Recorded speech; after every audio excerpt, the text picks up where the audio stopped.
Yo, what's up everyone? How are we doing this evening? What's up, what's up, what's up? Let's see. What's up, Nat? Yes, you were first today. Yes, you were first. What's up, Comic? What's up, Assassin? Welcome in. What's up, Chloe? Sadly, I have to learn what I will still be watching, so I better not get secondhand curse. Well, no promises. No promises this evening. What's up, LJ? Yes, Pale, more spooky stories. More spooky stories. Yes, it's story time. So I do want to say that I do apologize. I tried to do as many um stories as I could this week translating, and I could only get to, I think I translated maybe 5, possibly 5 or 6 I translated. So yeah, I apologize for that. I think the next time we do this, if y'all do like this, the next time I do it, I'm gonna give myself at least 2 weeks in advance. That way I can get more done. So, but I am actually very proud of myself because it used to take me about 5 days to a week to translate one story.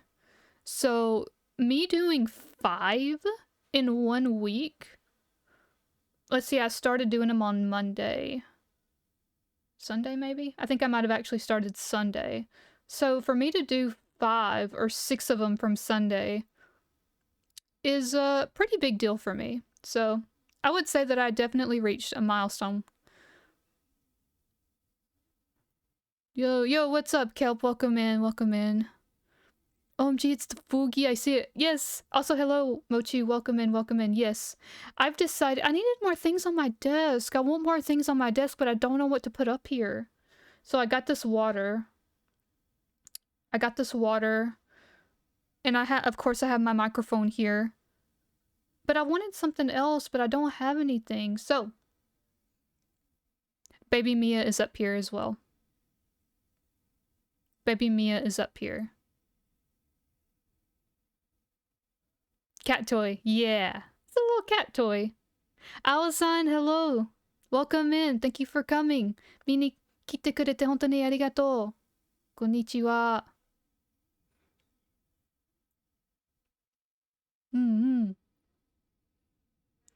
So, yeah, let's see. Also, you know, I could also read y'all the other ones that I translated like 2 or 3 years ago. If I can find them again.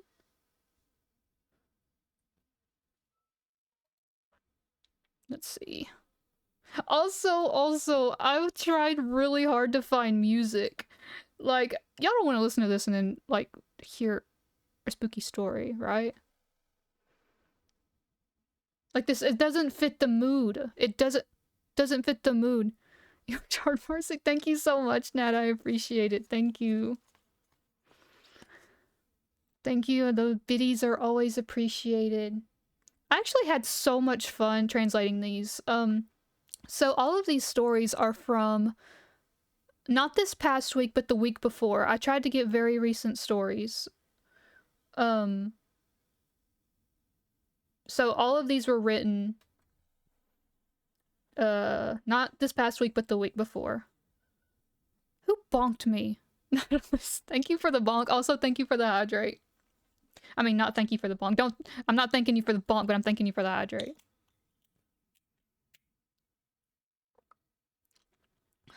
Okay. Head pats. Thank you. Thank you. Always appreciated. So, also, there was another thing I was going to mention. Oh. You should take these stories, of course, with a grain of salt, as you would any story that is written on the internet. Of course, the Reddit, it's just like how you would on Reddit. Oh, someone redeemed Bad Kitty. Someone redeemed Bad Kitty.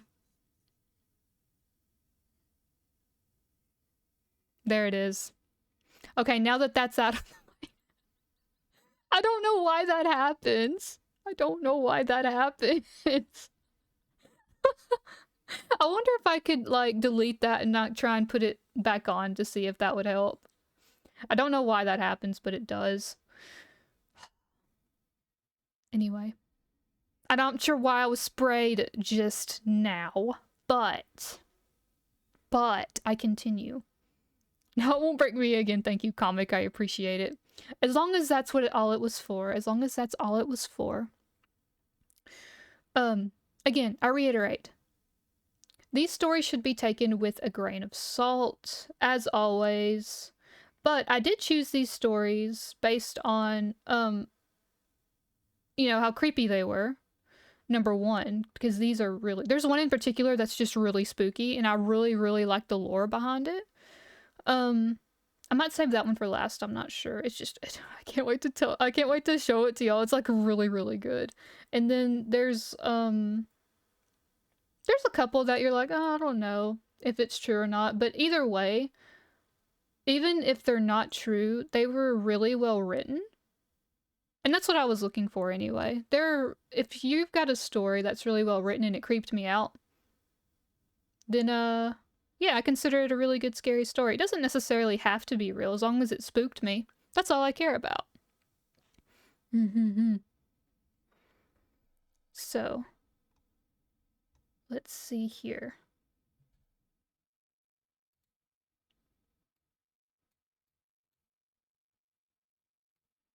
Okay, so let's read. A lot of these, I would say... How many did I do? Okay, I think I did 5. 1, 2, 3, 4, 5. Okay, I did do 5. No, they're not urban or anything. They're not urban. These are like... I don't know if y'all ever go to Reddit and, like, read the paranormal sites. These are, like, things that have happened to people, supposedly, and they write down their experiences. But there is one in particular that is almost like an urban story. It's something that happened to this person,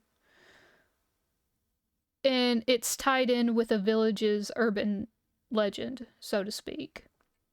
That's the only one, really. But these are just first-hand accounts of people... Yeah, it's basically Reddit. It's basically Reddit ghost stories. Yeah, basically.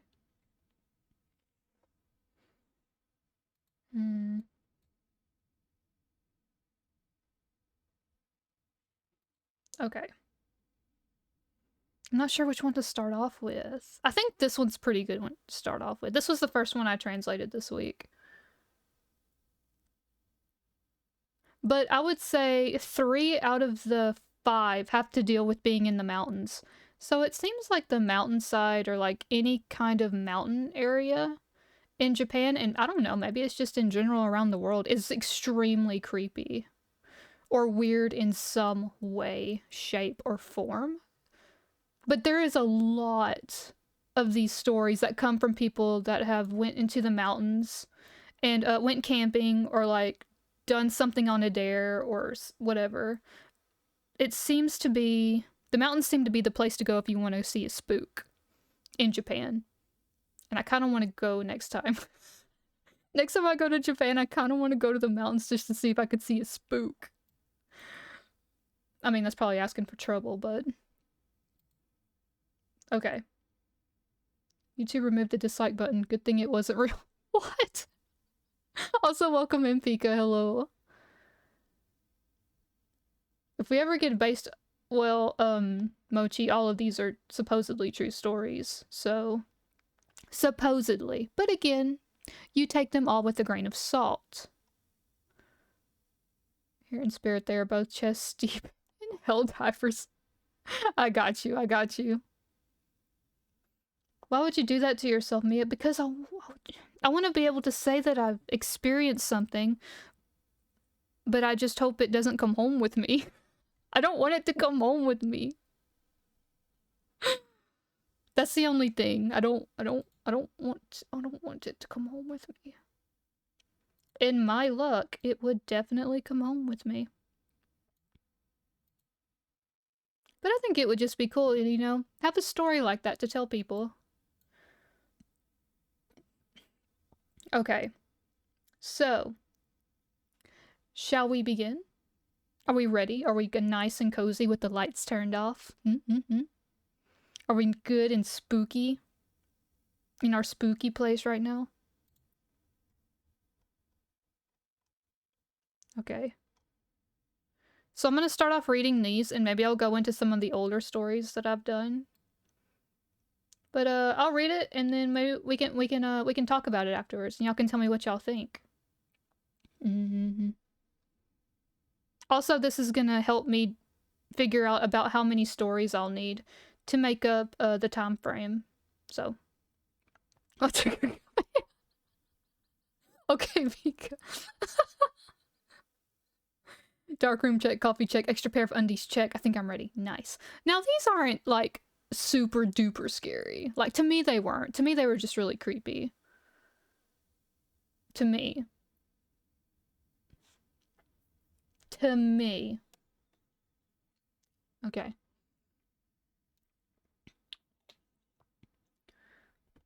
Okay, I'm gonna turn this down a little bit. When I read the stories, I'll turn down the peppy lo-fi. Maybe next time I'll find good music.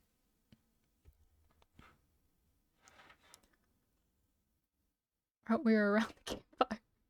Oh, that would have been a good asset to have. I wonder if I could find a campfire somewhere. That'd be pretty cool. Make a scary sound with your voice will get scared too. Alright. Okay, here we go. I think I'm gonna read this one first. Let's gather around the campfire and sing our campfire song.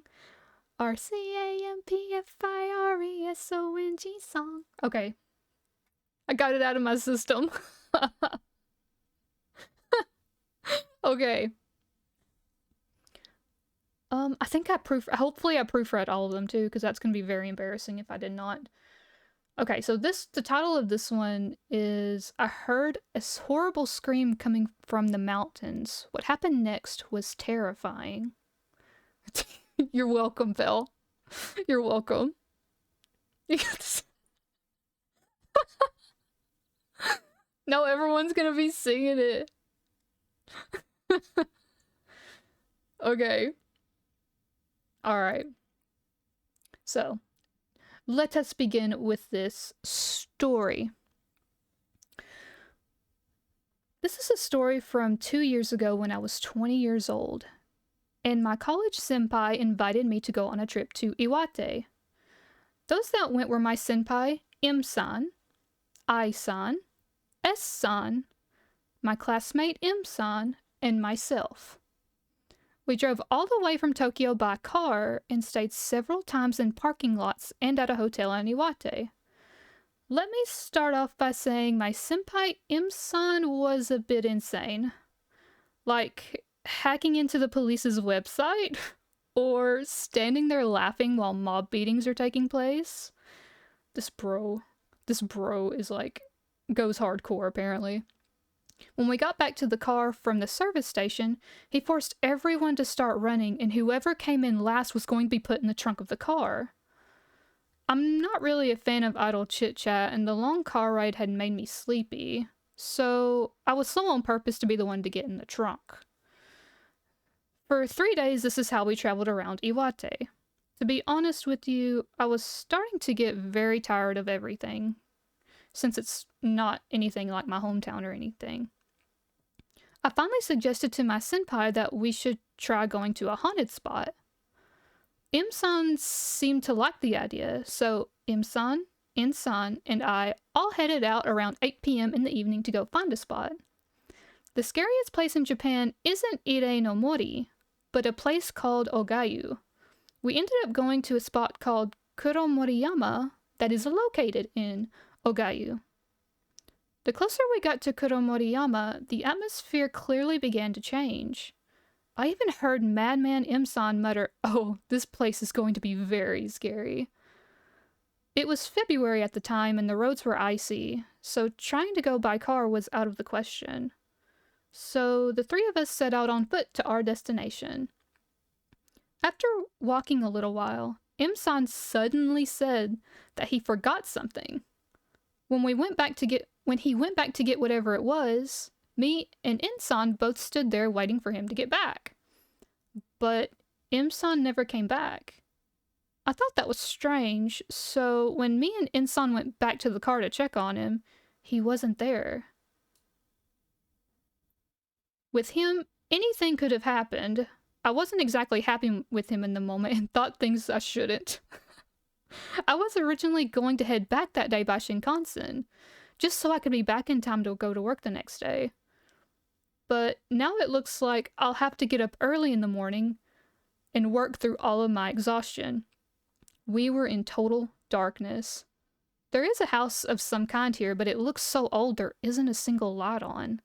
I turned to Insan and said, well, it can't be helped. Let's start heading back. But him, having his own quirks, said, hell no. We haven't experienced something this cool yet. We're gonna be splitting up here.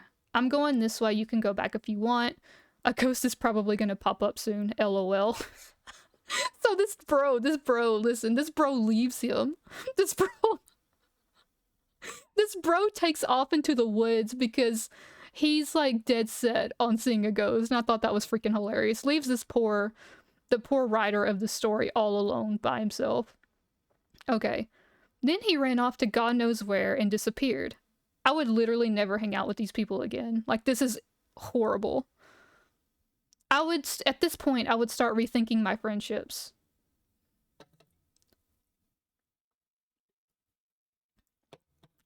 I forgot to grab his plot armor.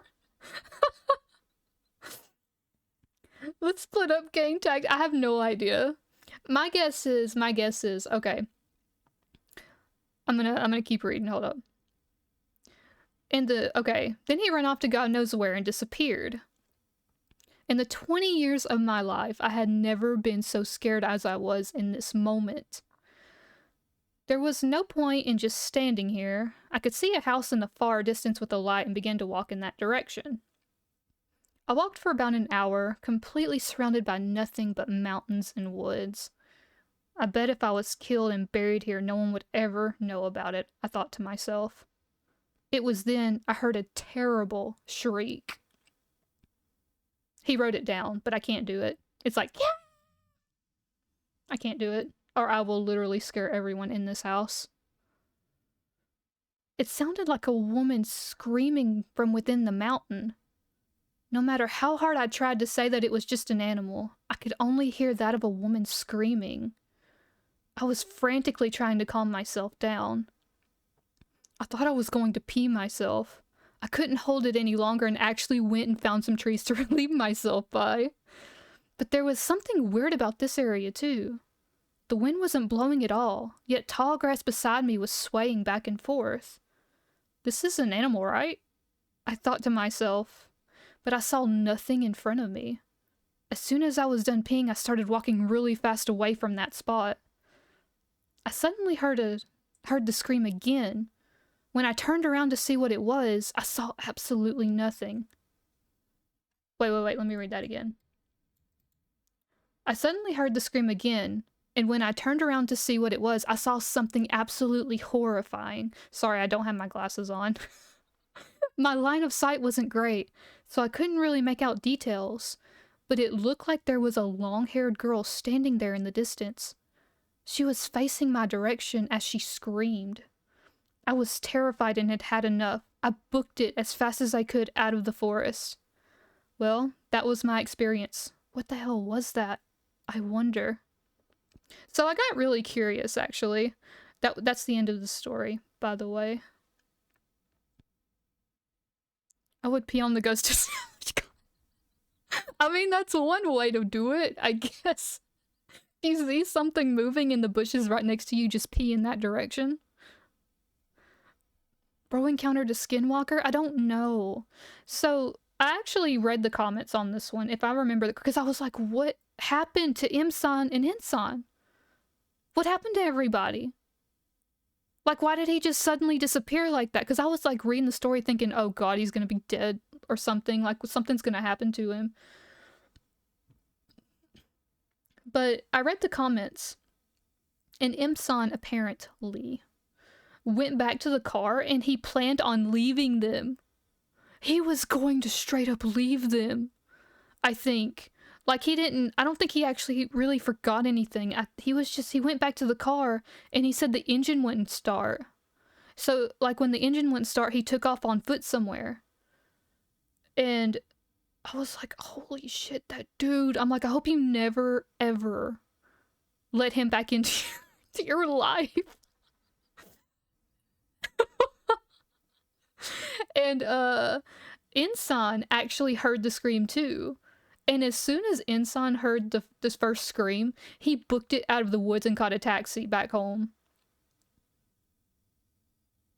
So, like, I was like, what happened? And, like, a lot of people asked, like, what happened to them too? Because you didn't specify what had happened. And so, yeah. I'm like, oh my god.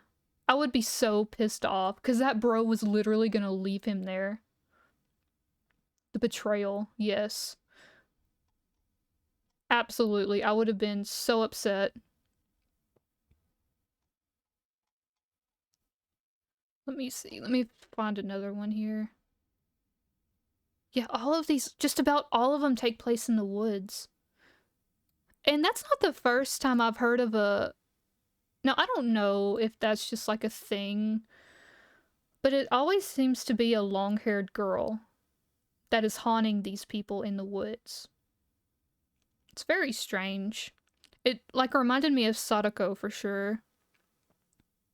At that point, the friendship is over. Exactly. I think if I remember correctly, he had not seen them after that incident. Of course, he checked up on everybody.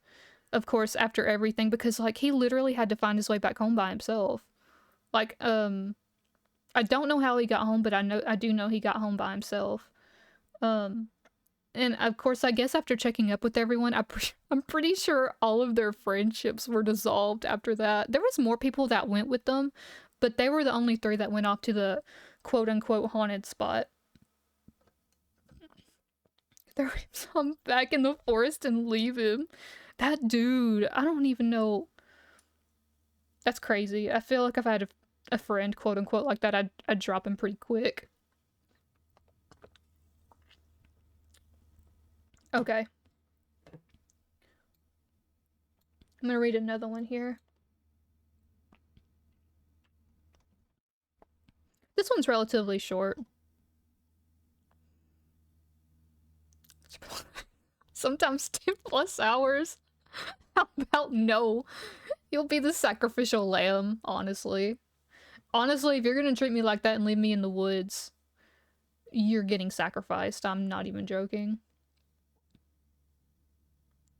You can be on the ghost.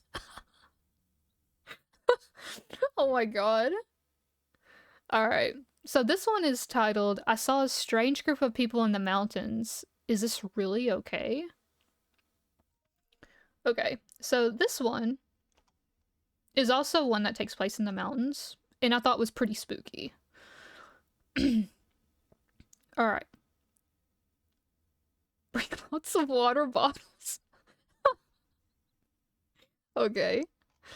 When I was a student, I done some volunteer work for a kids organization, kind of like Boy Scouts, and was basically in charge of watching over them. This is an experience I had when we were having one of our camping trips. The campsite was located in a valley below the mountains. The kids enjoyed the usual activities one would during one of these trips, such as pitching a tent, playing in the river, and barbecuing until the sun went down. And of course, what's a camping trip without a test of courage? From the campsite, if you followed the path along the river, you would come to an abandoned temple. The test was to grab the oranges from where... I did not proofread this. The test was to grab oranges that were located there in the offering box. There were 3 of us in total who were in charge, and we were going to spread out along the path to try and scare the kids. My spot was furthest from the temple, hiding alone with only the moonlight and the grass to keep me company. To tell you the truth, I was starting to get scared myself and just wanted all of this to be over. I waited so long for the kids to come down the path, but no one ever came. Before I knew it, 30 minutes had passed already. This was taking way too long. Something was up and I was thinking about making my way back towards the camp. Then, I heard what sounded like someone reciting a sutra. A sutra, though? I couldn't really understand what I was hearing, but suddenly I heard footsteps coming from down the path getting closer to me. At first I thought it was just the kids, but something was off about it. They were going at a matched pace, almost like they were lined up like military troops marching down the path. That was the moment I knew something was very strange. Something very strange was taking place, and the steps were getting closer. The sutra they were chanting began to get louder, reverberating throughout mountains and getting closer and closer. There's no way I can leave now. I have no choice but to hold my breath and hide myself in the tall grass. Finally, they seemed to arrive right where I was hiding. Had they somehow not realized I was here? They continued to walk past me one right after the other. Terrified, I very carefully peeked through an opening in the grass. What I saw looked like an old-time festival taking place. People with these animal masks on and human face masks, and with priestly robes on. Everyone was chanting the sutra and heading towards the abandoned temple one by one. To be honest with you, my memory completely ends here. The next thing I remember is being inside my tent. My friends that found me said that I was passed out inside the grounds of the abandoned temple. Apparently, the first group of kids that were doing the test of courage got very confused and lost as they were making their way down the trail, so they decided to stop the activity altogether. When I think back on that memory, I wonder what the hell that was that I witnessed. It was like a fairy tale, and almost leaves the impression that what happened was actually a divine experience. The end. So that was weird. I thought that one was very strange, because bro had, time lost. He, something happened and he passed out. Yeah, that was some Spirited Away type stuff right there. I mean, because they were far away from the temple whenever that happened. And then, suddenly, bro, passes out. Bro passes out and then they find him in the temple? Or on the grounds of where the abandoned temple was. I'd never be the same after that. I would never be the same after that. When I was translating this, before I got to the very bottom, I thought maybe he was just witnessing maybe, I think sutras, they have to do with Buddhism? Maybe? I could be wrong, but I thought it was more like he was witnessing some sort of, not really cult, but some sort of secret service of some kind. But the fact that he just randomly passed out and ended up in a place he did not remember,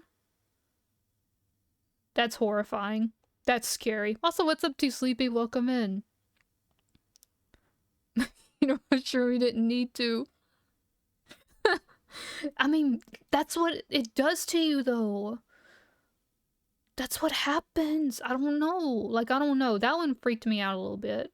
That's why I picked that one. When I saw that, I was like, bro, imagine. Imagine you're seeing this taking place and suddenly you lose your memory. Suddenly you're just out for the count. And then your friends tell you that they found you at the abandoned temple? What? Unless you wake up at a very cool place. But an abandoned temple? No. 1,000 times no. Absolutely not.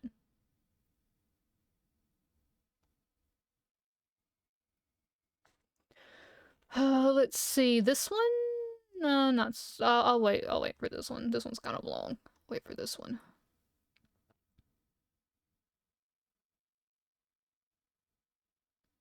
Okay, this one actually is not in the mountains. This one has to do with the lake. Find out you became a priest at the... Oh god. I always sleep at abandoned temples, so it's normal for me. You are stronger than the U.S. Marines. You are so strong. No, thank you. Bro, if I fell unconscious and one day I woke up in Texas, I'd be bawling. Hey, that's not a... Bawling because you're so happy? Bawling because you're so happy, right?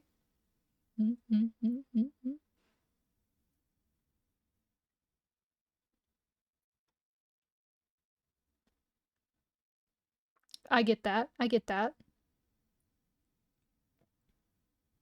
Bawling equals happy, yes. Yeah, that's what I thought. That's what I thought. You pass out and you end up in Texas, that's a good thing. That's a good thing right there. But yeah, that one spooked me a little bit. That one got to me a little bit. All of these stories that I translated all like struck something with me, which is why I translated them. Because I did read a few that I was like, meh, I don't know. And some of them were just very blatantly not real. Like for instance, there was one. It was the one I talked to y'all about, or the one I saw the comment. They were like, "Isn't this just SCP such and such JP?" Because there was one I read where, what was it he said? He said that there's a crosswalk or an intersection close that he frequents, right? And one day he went by there was a dead animal, like a... No. First he went by there was a dead insect of some kind, I don't remember, like out in the crosswalk. I'm like, okay, how did you see that? I don't know, but okay. And then like the next day he saw a dead cat, and then like the next day he saw another dead cat, and it was like each day he passed by this intersection he saw a dead something or other. And then suddenly there was a girl that got run over there and got killed. And then suddenly it was him and a friend that got killed there. No. His friend got killed, not him. He lived. And I'm like, if all of these living things keep getting killed, how come you lived?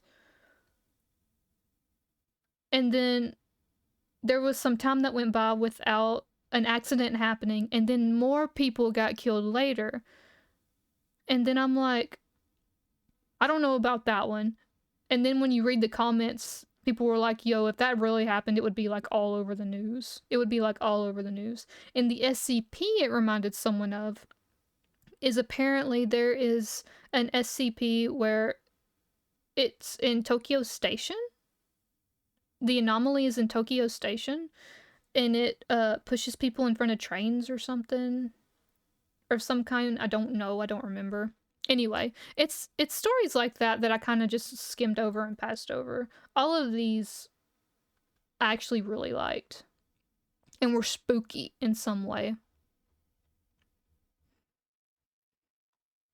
Okay, so let's do...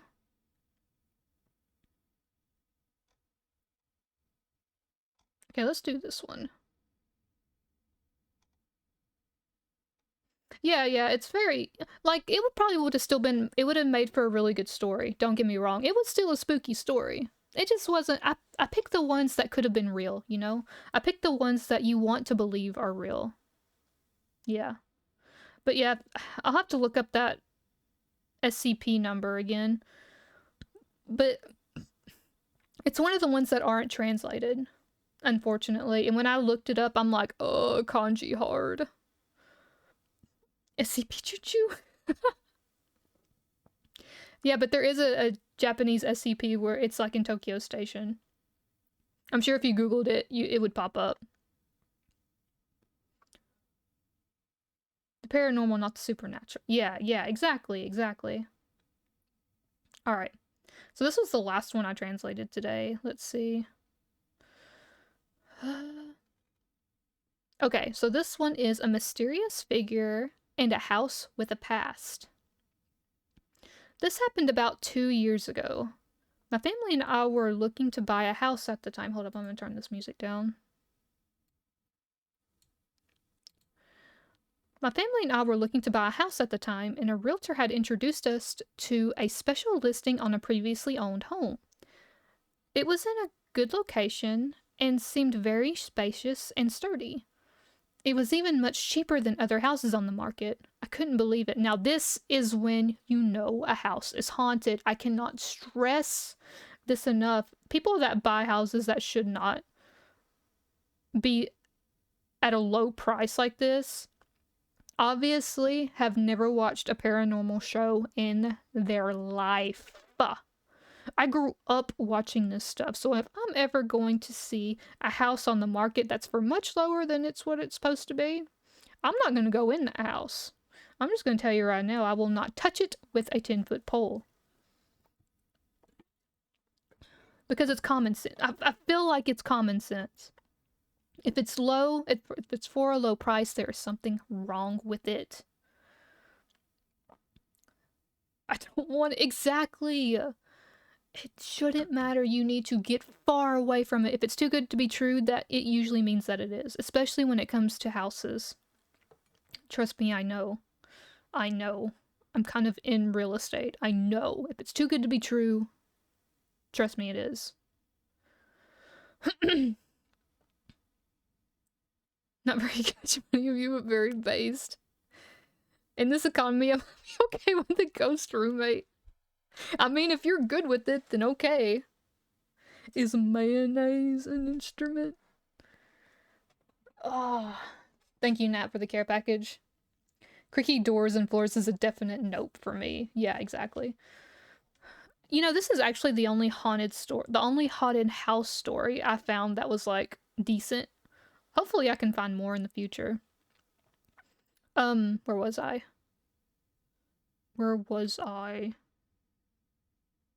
Okay. There was one thing that was bothering me, though. When we went to take a look at the house, my 3-year-old daughter said something that was frightening. This house is scary, she said.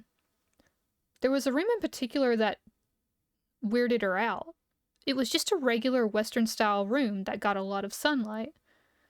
There's an old woman in there with a scary face, she said. Now, if your 3-year-old is telling you this, if you've got a kid that's seeing something you don't, you need to go.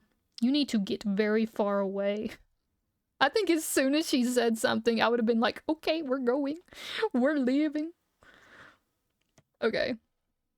When the day to sign the contract arrived, I got really anxious. Just to be sure, I asked someone who was local to the area and famous for their spiritual gifts to take a look at the place. I didn't tell them anything about what my daughter had said. I only told them that I was planning to buy this house and wanted to make sure nothing was strange there. The person took one look at it and said, "It's best not to pursue buying this house." "Why not?" I asked. "That room in there. There are people in it that do not want you and your family here." The psychic was pointing right towards the room my daughter was too scared to go in. My daughter had told me she saw an old woman, an old man, and another woman. The psychic told me the same exact thing. "Can you perform an exorcism?" I asked. "I can," she said, "but it's a very difficult process. The house is close to a funeral hall and a shrine, so it seems it's become some sort of quote-unquote spiritual pathway of some kind." Now, this is the first time I've ever heard of spiritual pathway in this sense. It took me a second to figure out what the word meant in Japanese. I think it used the kanji for spirit, and it used the kanji for, like, a path or a road. And I'm like, how do you even translate this? Like a spirit road? And then it took me a second to figure out that it's in the path. Like, it's in between things, like where spirits might travel, so to speak. It's very spiritually charged, I guess, is what I'm trying to say. So that's how I translated it, as a spiritual pathway of some kind. When she was done looking over the house, we stepped outside from the entrance and stopped dead in our tracks. Right outside the front door was a rusted knife stuck right into the dirt. Like, right in front of the door. It was not there when we entered the house earlier. At first, I thought it was someone trying to play a prank on us, but the psychic said that this was more than likely a warning from the spirits. When I turned to look at my wife, She had a horrified look on her face. "I saw them," she said. What she meant was that in the window of that previously mentioned room, she saw figures of both a man and a woman. We ended up not buying the house. The seller was very upset at us for backing out, but the person in charge of the real estate company told us some things. Apparently, the previous owners were scattered around, and they had actually demolished a shrine in order for that house to be built. I never really had the feeling that anything was there with us, but the entire time I was in the house, I did have a very strange feeling that I did not like. The house had an extraordinary price tag, but still remained vacant for well over a year without finding a buyer. When I went to take a look at it recently, it looked like someone had moved in. It seems to be decorated with flowers now and has a brighter vibe to it, but my wife and daughter insist that it is still very creepy. The end. Dude, whenever they said that whenever they went to walk out the front door and they saw a knife just like there, like in the dirt, the knife was stabbed into the dirt right there. I would have booked it. I'm not even joking. I would have booked it.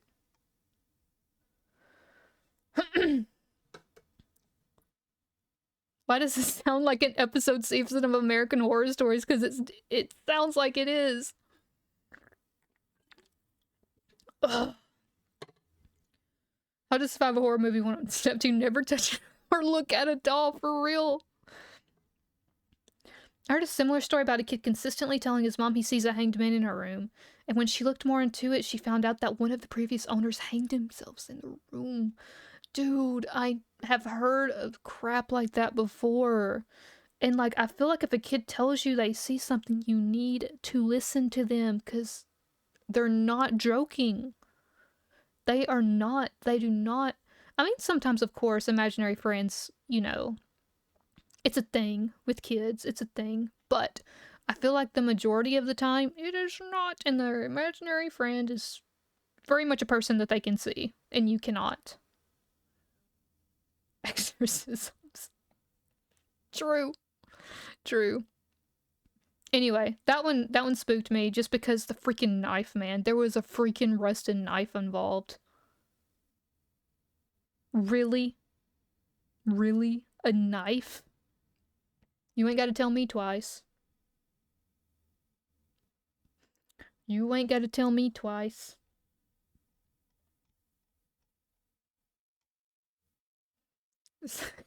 If exorcism fail, pray. That was a creepy one. Yeah, that one spooked me. That one spooked me a little bit. Here's another one I translated today that has to do with a lake. Which now I want to go visit this lake. I think it's kind of far from Tokyo. I'm not so sure. I'm not very sure.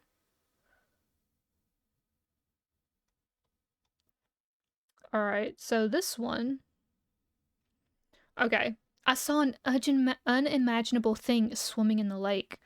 This is bad, isn't it? Okay.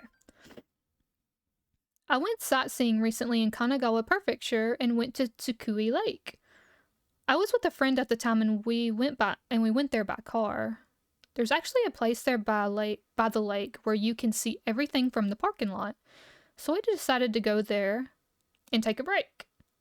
I had my back towards the lake talking to my friend while my friend was facing towards the lake talking to me.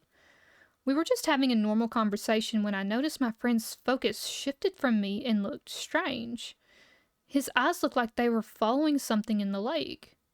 When I turned around to look, I didn't see anything. I asked him what was up and he answered, "Hey, isn't that someone swimming in the lake?" Excuse me, I have to burp. Excuse me. Durian, thank you for the lake. Thank you for the lake. Thank you for the lurk. Sorry. I'm sitting here trying not to burp. I had fried rice and it's making me blech. Thank you for the lake. Thank you for the lurk, Tyrion. Change comments. Whatever, y'all hush. Whatever, y'all hush. Okay, leave me alone. Stop it. Stop it. Stop. Listen. Listen. I have been sleep deprived, okay? I finally got sleep last night. Thank you for the like and back. Whatever. Whatever. I'm continuing. Whatever. Whatever. I don't even remember where I was at.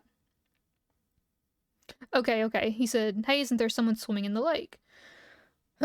Now, it was summertime, but I didn't think anyone would be swimming here at this particular time. Plus, it's not exactly the cleanest lake. But my friend, and also myself, could have sworn we saw a head sticking out from the water looking over here at us. Pika, thank you for the head pats. Thank you. I appreciate it. Thank you. A chill ran up my spine as I turned back around to check again. And sure enough, someone was there. It was just the upper part of their body. And they were no doubt looking in this direction. But there was something very off about him. The upper part of their body was too exposed, considering how deep the water was there. Where the hell did he come from? Also, why wasn't he moving? If you're treading through water, shouldn't you at least be swaying back and forth? It was broad daylight, but I started shivering uncontrollably. I looked to see if there was anyone else around, but it seemed no one really cared to visit Tsukui Lake during this time of the day.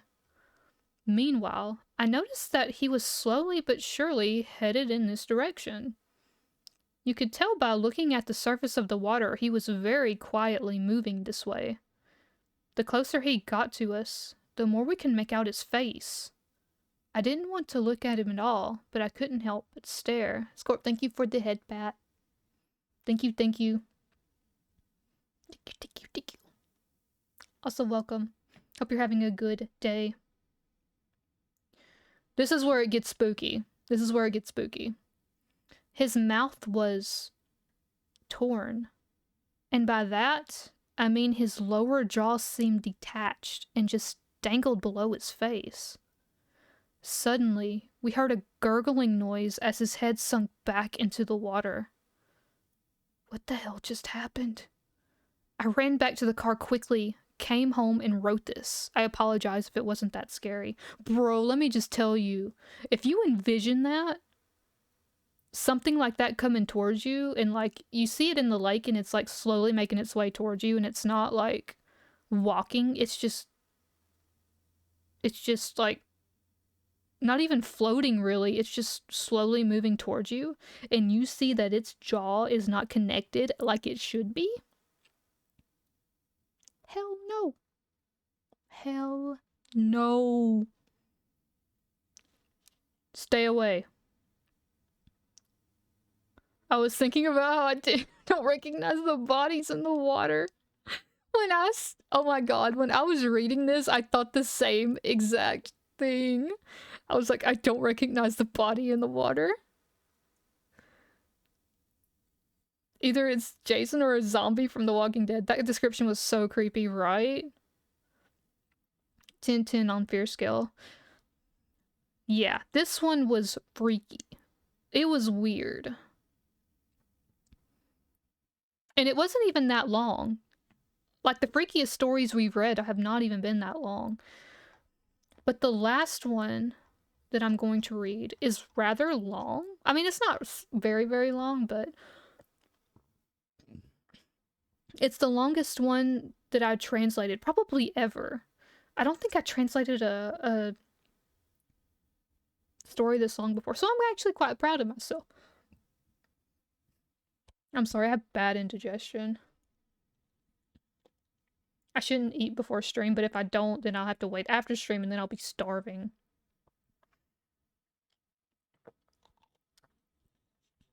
So this is one of those stories where it could or could not be real. I want to believe that it's real, just because of how detailed and well written this was. I only hope that my translation does it justice. I just feel like this story is really, really good. You got Pepto-Bismol? I do have Pepto, but I don't like to take it unless I absolutely have to. So this one is called A Beautiful Woman Who Devours Children in the Mountains. I was like, holy crap, this is... When I saw the title of this, I was like, this one has got to be good, and sure enough, it is. It very much is. Mochi, you're in trouble. Okay, here we go. A descriptive title, right? Right? Okay, so, here we go. I suddenly remembered something and thought I would share it with everyone here. When I was little, I had a bad relationship with my parents, so my grandparents took care of me for a while. There weren't many kids in the area, so I would often play by myself. I believe this took place when I was about 5 years old. It was fall time. As I always did, I had just finished eating something my grandma had prepared for me and went down to a field to play. My ball ended up getting lost somewhere in a grassy area, so I tried following where it went to retrieve it. However, I ended up getting lost. The grassy place I am talking about was pretty close to a mountainside, but when I entered the area, my ball was nowhere to be found. Before I knew what was happening, I had entered deep into the shrubbery. Since I was getting pretty scared, I decided to abandon the ball and head back. I had walked up from the animal trail and knew the way back home well, due to the fact I would come here with my grandmother to help pick mushrooms. But this time, I couldn't find the way back to the field at all. I thought I was about to start crying. After a while of walking, I came across a house. It was right in the middle of the mountains, but it was an older-looking house with a fancy gate. I thought I would ask them if I could borrow their phone, so I went through the gate. The house was so big there was no way even the village mayor could live there. I just remembered thinking how amazing it was. There was a stable there with a huge horse. There was also a pond with some koi fish swimming around it. When I got to the entrance of the house, I found my yellow rubber ball there that I had been looking for. I knew it was my ball because my particular ball had my name written in hiragana on it. I stuck the ball in my pocket and knocked on the door, but no one answered. When I tried to open the door, I noticed that it wasn't even locked, and I let myself inside. It was only a single-story house, but it had a fireplace and a hearth in it. I was so amazed because not even my grandparents had those things. But there was spider webs all over the place. The floor was clean, but it still didn't look like anyone lived there. The dresser and other furniture had built up dust on them, for example. "Is there anyone home?" I asked, but no one answered. There was no phone either. I was starting to get scared and thought it'd be best to try and head back home again. But then I heard the sound of a bell. When I turned directly around towards the sound, I saw a young, long-haired woman standing there. I had never seen this woman in the village before. She was a beautiful woman, wearing a traditional Japanese kimono. However, I was so frightened that I couldn't move, like a frog being stared down by a snake. Suddenly, she reached into my pocket and grabbed the ball. She stared at it for what seemed like forever, then turned towards me and smiled. The next thing I knew, I was back in the field that I had originally been playing in. I had the ball back in my pocket, but for some reason, my name had been erased from it. When I went back home and told my grandparents about it, they suddenly became very pale. They immediately put me in the car and took me straight to a shrine that was located near the bottom of the mountain where I had gotten lost earlier. I'm so sorry. I'm so sorry. I remember thinking about how devastating it was to see my grandma apologize over and over again to me. And also to see my grandpa, who usually had a red face, turn ashen. On the night of my grandpa's wake, I decided to ask the village mayor what all of that was about back then. Turns out, that particular village had a tale of a mountain goddess who would sweep kids away and devour them. However, a traveling monk overcame her and made her become the guardian deity of the village. He didn't completely defeat her, though. If the mountain goddess doesn't know the child's name, then she couldn't protect them and would therefore be allowed to devour them. You would hand the name over to the shrine so that you would not be eaten.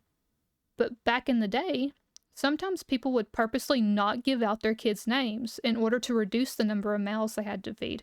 That is fucked up. That is fucked. When I read that, I read it over and over again to make sure I didn't mistranslate that. I'm like, if this is real, that is so messed up. Okay, so if you were a kid born in the village or had come in from outside, you must write the child's name on a paper doll and deliver it to the shrine at the bottom of the mountain. If you don't do this, the mountain goddess will sweep the child away and devour them. In my situation, she did manage to sweep me away, but because the ball that I owned had my name written on it, she allowed me to go home. By the way, the mountain goddess might be a god that eats the children of the name she does not know, but she also blesses those children with the name she does know. There is another story similar to mine of a prospector who was lost and was allowed to ride the horse I mentioned back to where he needed to be, and was later rewarded by a nobleman for finding such a great horse. There's also a tale of her standing on the pillow of a sick child and healing them from their illness. She is a goddess well revered in this village. Since that day, she patted me on the head. All of the discord between me and my parents got resolved, and they were also no longer headed towards divorce. In fact, I still live with both of them, even to this day. Perhaps this was a part of the mountain goddess's divine protection? The end. Isn't that such a good story? Like, even if it's not real, that is a sick story. I want to believe it's real, though. I want to believe it's real. Plot armor's in full effect.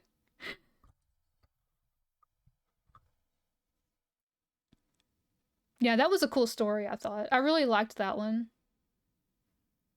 To have my name tattooed on my forearm next time I go to Japan.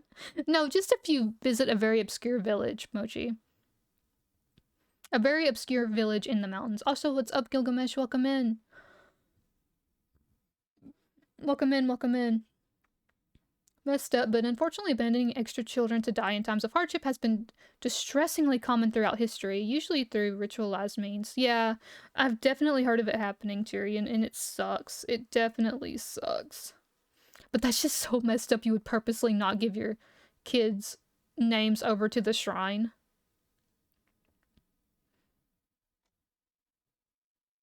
But yeah. I thought that was so interesting that he was spared because his name was written on the ball. And I thought it was very interesting that after he was returned, his name wasn't on the ball anymore. This was detailed and obscure. Got me in my toes. Yeah, it was a weird one. I actually stayed up late translating this one last night. So yeah. I hope that these are the ones that I've done. Apparently I need to do, let's see, this was 5. Apparently, if I am to do this again, I need about 10 of them to make up for 2 hours at least. Let me see if I can find some of my older ones that Yeah, it was given to the goddess, so that's why it was erased. That's a very good point. It was given to her, so...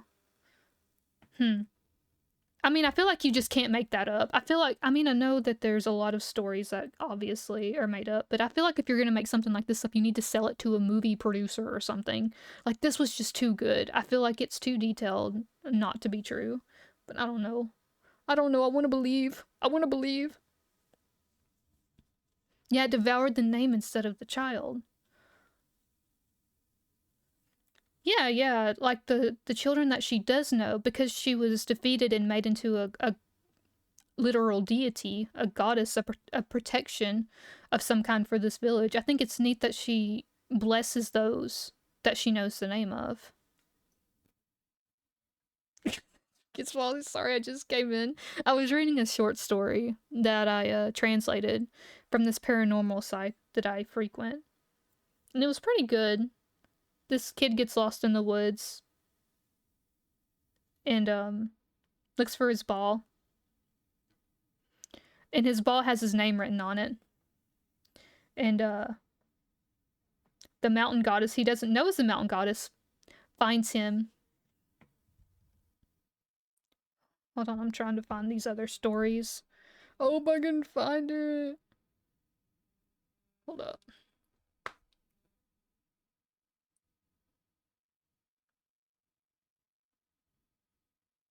I found him the other day, so surely I'll be able to find it again.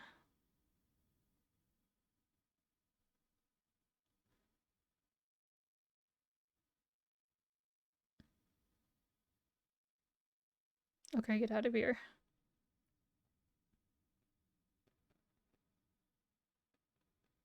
Oh, apparently I know I translated more than this. God, I bet they're all on the computer that got fried.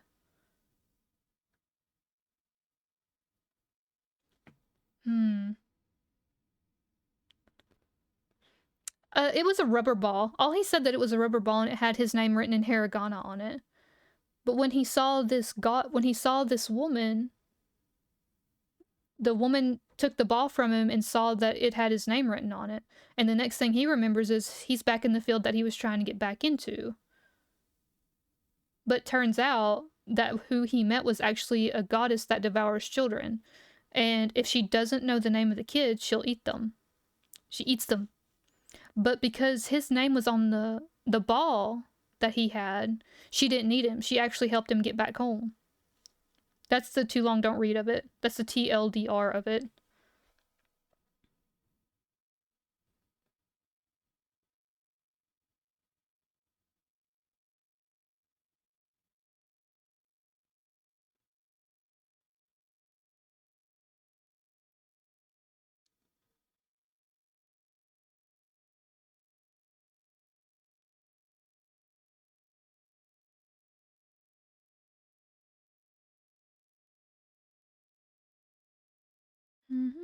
Sorry, I'm looking for one. Oh, yo, I forgot about this one.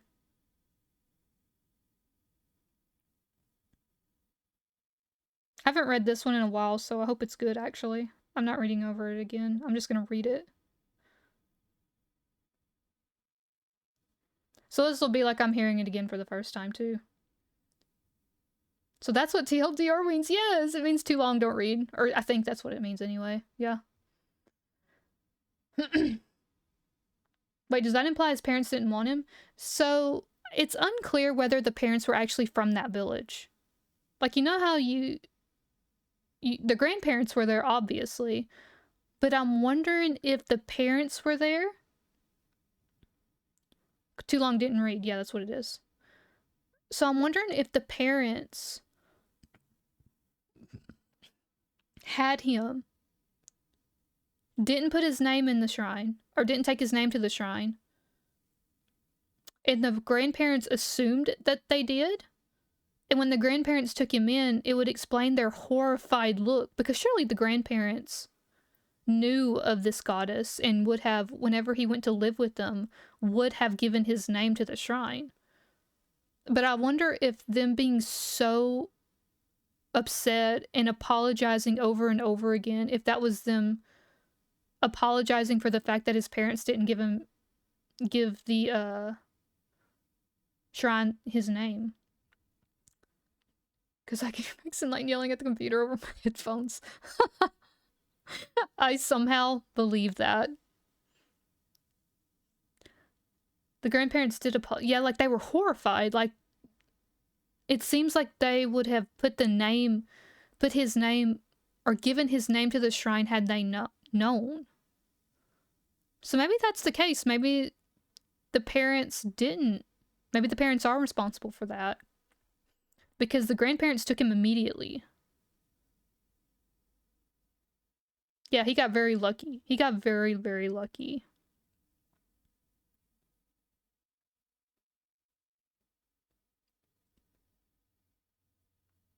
Okay, I'm gonna read one. I think this one's good. I can't remember, so if it's not good, I apologize. So I'm gonna read it.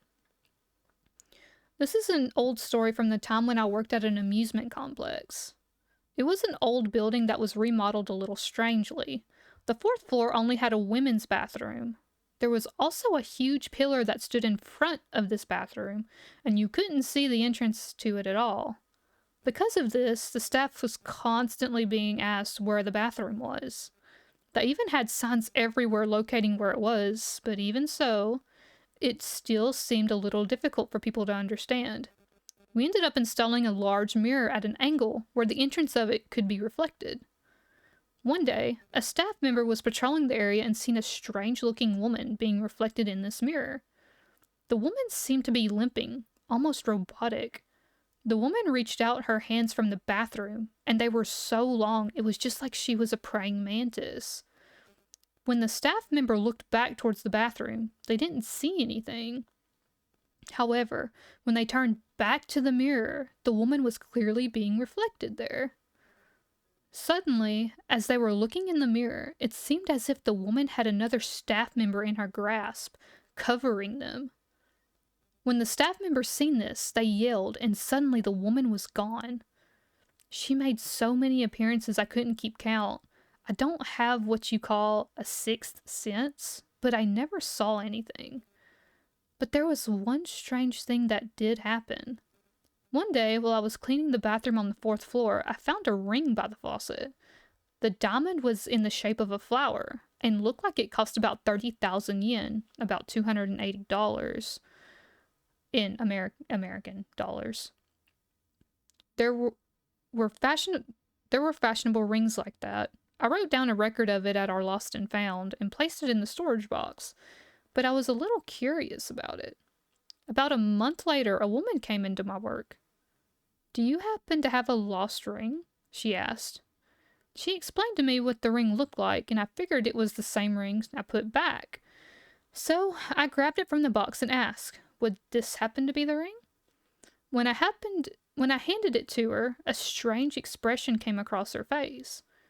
"Where did you find this?" In the woman's bathroom on the fourth floor." "Can you show me?" And with that, we both went into the praying mantis's women's bathroom. She then told me an odd story. She said that she had lost the ring at a restaurant in a different town about 30 minutes away by train. It was a very special ring to her, and she couldn't bear to give up on it. She even went to a fortune teller to see if they could help. The fortune teller told her the name of the town and said that it would be in a place where it was lively and lots of people are gathered together. So as soon as she stepped out of the train station, she looked for the first place she's seen that was busy and lively, which so happened to be the amusement complex where I worked. She had also never been here before. As if me finding her ring wasn't strange enough, how was the fortune teller able to give her such clear description on where to find it? Were they even human? I still regret not asking her what the name of the fortune teller was in case I ever lost something too. It's unclear if the praying mantis woman had anything to do with this situation or not. The end. That was like spooky. That was pretty spooky. It was weird.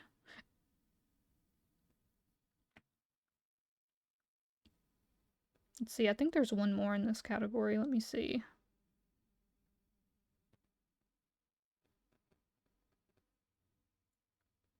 Yeah, there was a lot going on with that story.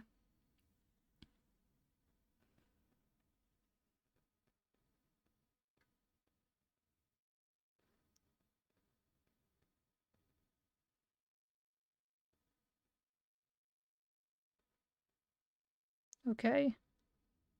I don't remember this one either, but I'm gonna read it anyway. Let me get a drink.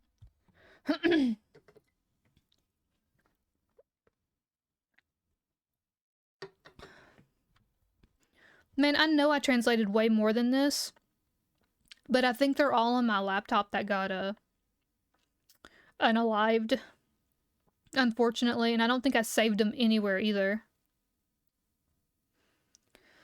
This happened at an apartment I lived in some time ago. It was a 2-story building that was probably about 30 years old at the time. It was really close to the train station, but because of how old everything was, it was cheap and the living conditions were not that great. There were elderly people who coughed all day long, a foreign couple whose arguments I could never understand, and were at each other's throats at all hours of the day. That's the sort of place I lived in. Back then, I only worked a part-time job, so even though I worked as much as I could, my income was pretty low. This is when strange things started happening. It began with something small. Even though I had no memory of taking out the garbage, the trash can was suddenly empty. Well, since it was only trash, I didn't really consider anything stolen, so I just blamed it on my imagination. A few days later, it happened again. Now I knew something was up. Someone really was stealing my trash? But why? Since it was only garbage, I didn't really pay much attention to it after those incidents. Now I notice a pair of underwear that I have very little of has gone missing. I wasn't wearing them when I came back from the laundromat the day before either. A few days later, they show back up in my room. Weird. I walk into the kitchen one day and notice that a bowl has been washed. And of course, I have no recollection of doing it. One time when I came home, I thought I heard a noise coming from the closet. But when I opened it, no one was inside. Several days pass by, and one day, I have to go home earlier than usual from work due to a cold. That's when I saw her. A woman looking at some disposable chopsticks as if she had just finished using them. I screamed as loud as I could and got out of there. Some neighbors called the police for me and a patrol car was sent. I explained to them everything that had happened and they searched my entire room. While I was waiting outside for them to finish, I heard a woman start screaming, and they walked out of my apartment with her in tow. A police officer called me the next day to explain everything. She was a mentally ill woman who was living by herself right next to me, and was undergoing treatment at the hospital for her illness. Due to the apartment complex being so old, there was a way in which she could show herself into my apartment by the ceiling in the closet. At first, she only done it out of curiosity, but then she developed feelings for me and fell in love with me. That day was the first time I had ever seen her. The sight of the thin, long-haired woman really gave me the creeps. The police told me that she had a mental disorder. She would be released from custody soon and that it would be in my best interest to go ahead and move to a new place. Needless to say, I packed my bags and moved in with a friend for a bit until I found an apartment I'm living in now. About a year later, I had already forgotten about the incident. Around that time, I decided to sort out my photo album. When I opened the album, I found a picture of the woman there, pasted right next to a photo of myself. The end. That one was weird. I think that's all the creepy stories that I have, too. Begs first. I regret to inform you that you, in fact, were not first. Lane last. Maybe I'll be first next time. The end. Yep. She straight up was showing herself into his apartment. And done had in her head that they were living together, apparently.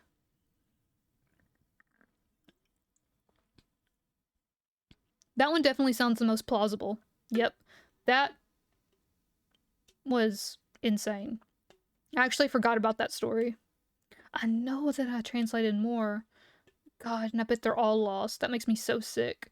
But you know what? You know what? It is what it is. It is what it is. So yeah, that is all of my scary stories. I hope that you enjoyed them. I hope that I've done them justice with the translations that I've done. Hopefully I get better. I haven't translated anything in probably over a year. Let me think. Hold on. Yeah, they're no longer in that apartment anymore. He moved out. 24th?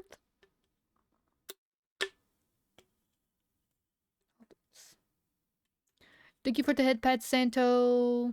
Thank you. But now I know if I'm gonna do this again, and if y'all liked it, if y'all want me to do it again, I'll try and get more. I'll at least need about 10. At least, or... I think, let's see, we read 5, 6, we read 7 of them in a little over an hour. So yeah, next time we'll shoot for maybe about 12-ish. Is there a way you could post those stories? I mean, yeah, I guess I could. I don't know how. Like, what would I... Oh, that scared me. Why are you spraying me? Why? We love hanging around the campfire. Nice. Every rough day of raging, true. I mean, I could post the stories, yeah. Wonder how I would post them, though.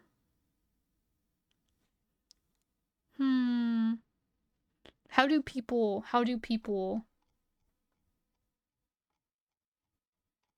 do blog sites anymore?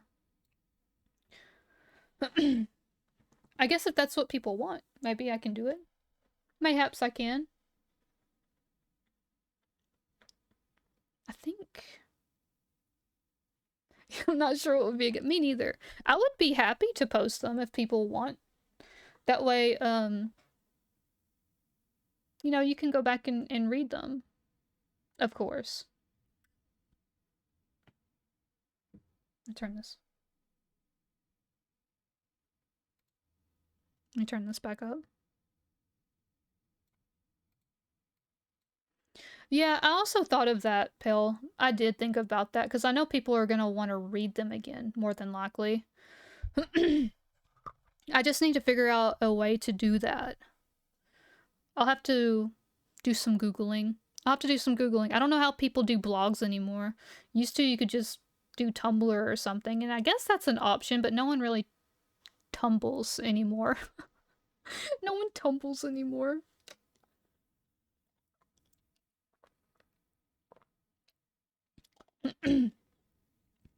I'll look and see. Maybe a new Discord? Oh, channel in Discord might be good.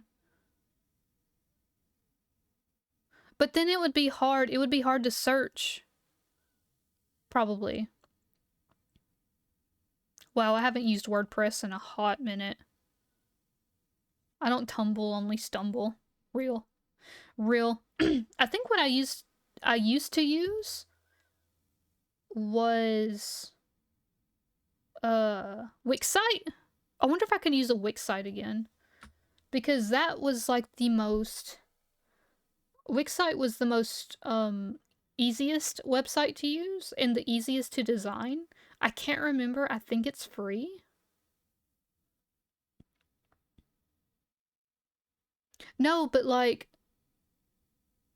not really website, but like, I don't know where else to go to post these to make it accessible.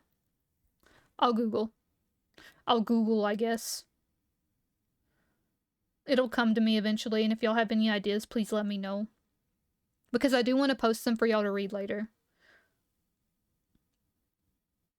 And for people who join us late and would like to read some of the ones that I translate, they are more than welcome to. Stumble Guys Grind is real. Oh my god. Alright.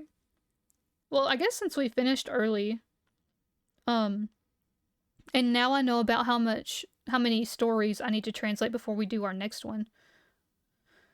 We can look through some more SCPs. If y'all want. First Instinct was also a Discord room?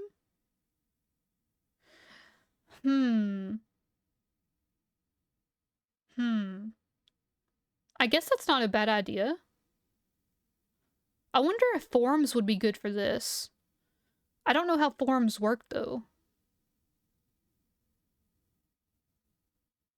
Maybe as I do the stories, I can combine them all into a forum and then just go from there. I don't know. I'll do some research as well. Thank you, pal. I appreciate it. Thank you. Because I wouldn't mind Discord either. Yeah, SCP time, SCP time. Let's go. Okay, let me save this. But I'm happy y'all enjoyed that. That makes me really happy. I worked really hard on those translations too. And I haven't translated anything in a very long time. So, and it also helped with studies as well. Helped me it helped me with my grammar some too. SCP, where am I going?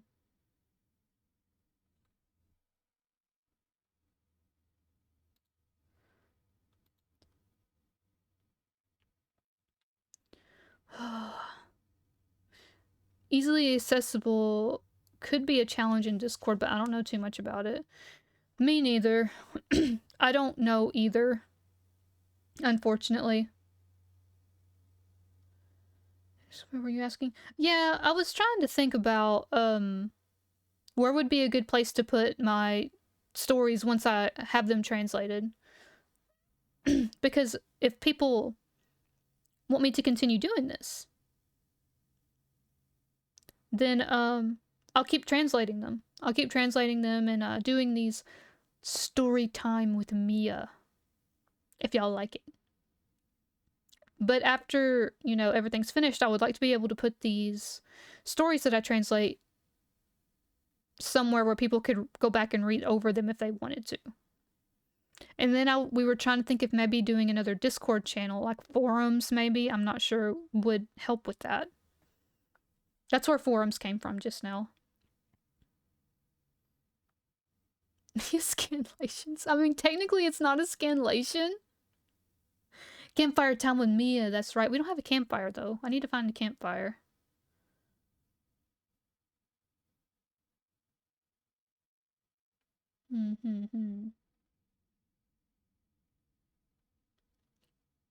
Alright.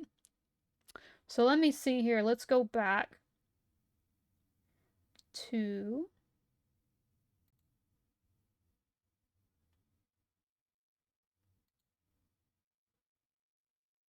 Okay, it's already set up, so I'm just gonna go over there. Yeah, Mia translations would be better.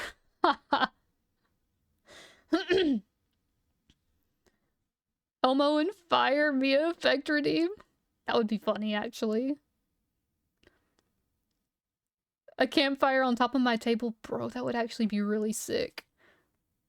I would probably have to commission someone to do that. Though I don't know who. But that would actually be really funny. Just set a freaking campfire on my desk. That would be great.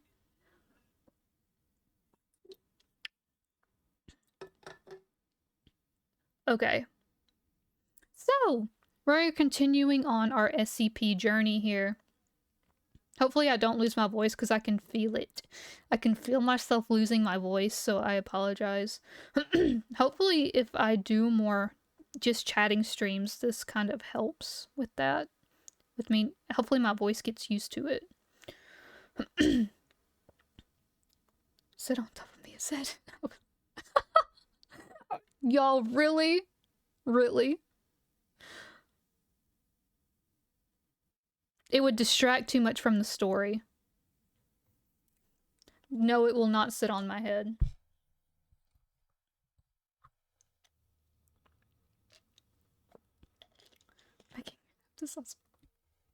Oh my god. No. No.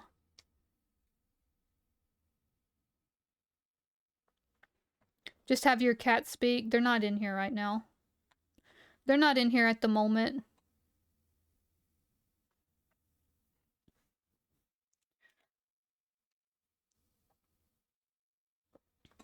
Okay. Alright. Yeah, actually, surprisingly, neither of them are in here. They're off chilling somewhere else. Thankfully. I'm being left alone. Okay, so I have a list here still of things we were going to be looking up later. So,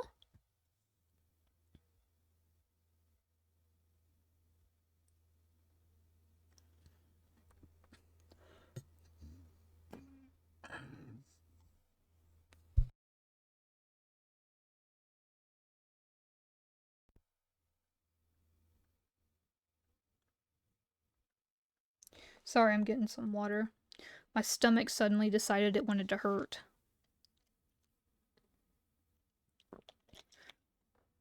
Okay. So, if I may offer one to start. Sure. Which one would you like to start off with?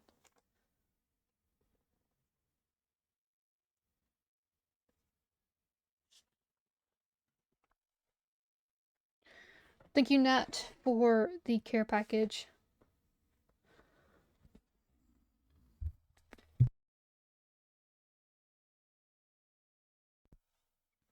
Also, I'm trying my hardest not to burp into the microphone. I'm turning it off as I burp, so I'm sorry if you hear me. I have bad indigestion.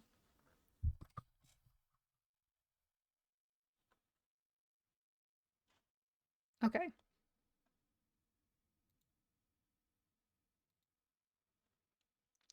Let's see, we are looking up 173.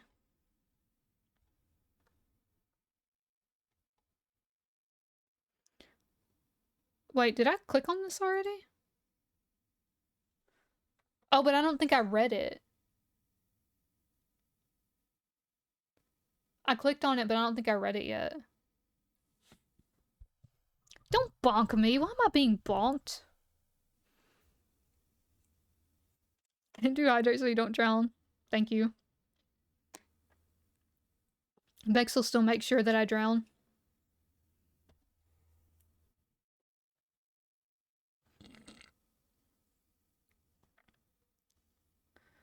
The very first SCP essential rating.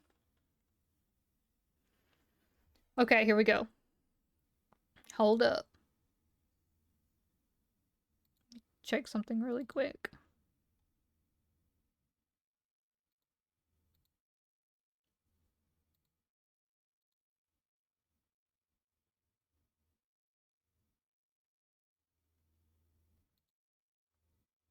Done. Alright. About half a teaspoon of baking soda to a cup of warm water. It can help indigestion. Baking soda? No, if it keeps going, I'm gonna go take me some Pepto. I trust Pepto. Baking soda? Oh, you know what? I do have apple cider vinegar. That actually helps with everything. It's nasty as fuck, but...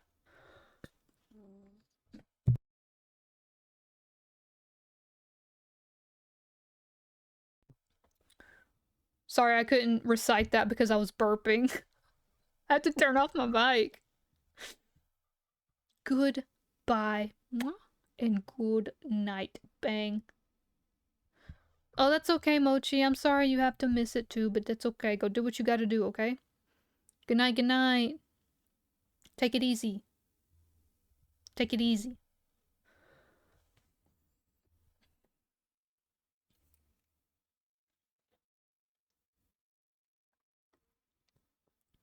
I'm gonna keep sipping on this water. Hopefully it helps. I feel a little better.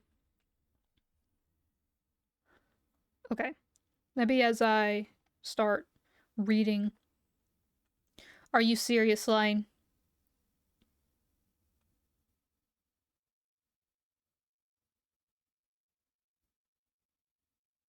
Really? じゃあ、1分で日本語で話します。でも、日本語でこれ読めないかもしれない。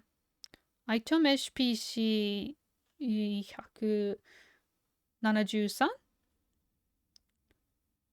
中で鍵をかけるやっぱりダメ。ダメ読めない。全然読めない。すっごく難しい。まあ、この言葉全然、日本語で全然知らないから。まあ、日本語なら英語で翻訳できそうかもしれないけど、まあ、英語から日本語に翻訳できないかもしれない。すっごく難しい。まあ、例えば、まあ、こういう言葉、カライロ。全然知らない。日本語で。何を言うかわかんない。全然。じゃあ、まあ、日本語で、できない。できない。全然翻訳できない。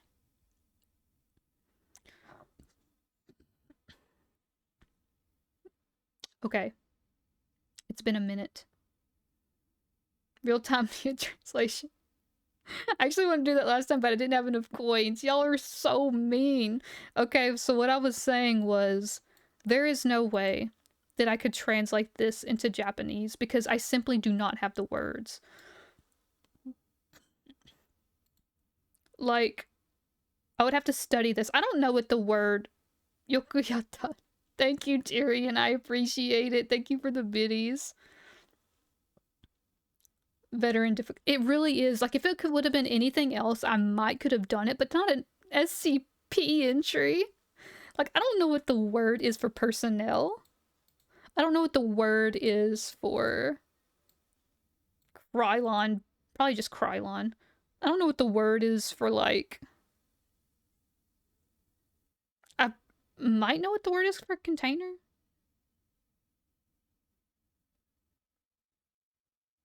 I done forgot. Actually, I've forgotten. It's on the tip of my tongue. But yeah, I can't do it. Pretty good effort nonetheless. Thank you. I appreciate it. I appreciate it. Hopefully I will be good enough one day to do that, but I'm gonna need a lot more practice. I'm gonna need a lot more practice. Alright. Now, we get to the good stuff. Now we read. Okay, so this is SCP-173. Object class is Euclid, apparently.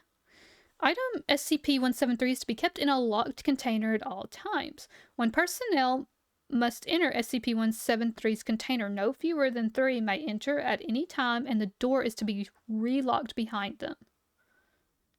Sorry for the bullying, forgive me. Wait, what happened? What happened to my freaking... What happened to... What? Yo, what happened to VTube Studio just now? I froze. Okay. Well, anyways, it happened.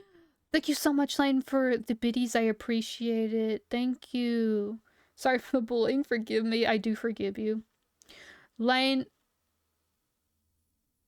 you have that little bro energy, so I don't usually mind when you bully me. But I still side-eye you, you know? I still side-eye you. Really hard. Thank you so much. I can't believe y'all started a hype train already. Thank y'all so much. Lane, don't! Level 2 already. Thank y'all so much. Y'all are so sweet. What the heck? Y'all are so sweet. Thank you.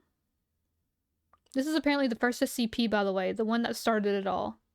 Wait, SCP-173 is actually the first SCP? That doesn't make any sense.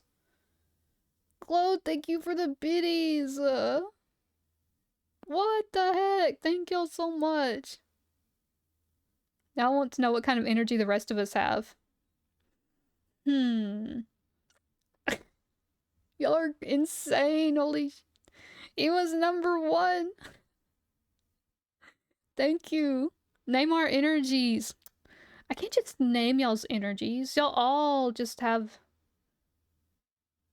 It was the first one ever written, posted on 4chan. Oh, I see. Oh, okay, so they're just randomly numbered. I got you. Yo, instead of giving y'all energies, can I give y'all SCP numbers instead? Can I do that? That would actually be really funny.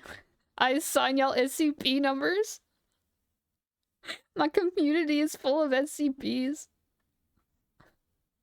That would be even great. Even greater. The start of a new cult. Nice save, Mia. I thought so too. Assign me a number. I have to look through them. 999.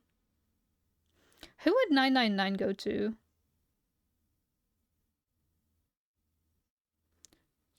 For numbers like 420?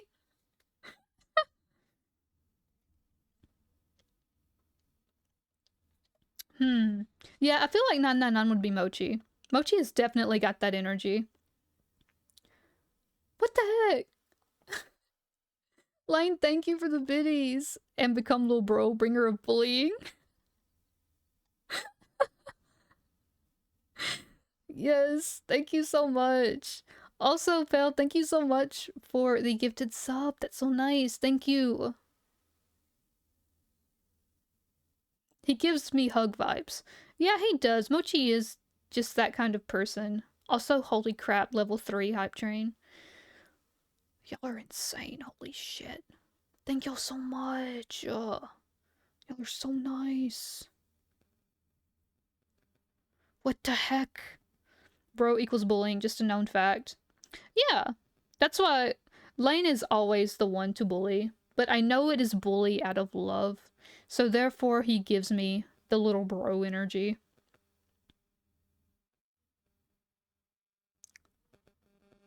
Yo, Sleepy, thank you so much for the biddies. Y'all are doing too much. Thank you.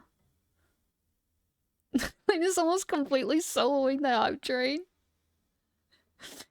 Hype train's got power over me. Thank y'all. Lane be like, no, I'd win.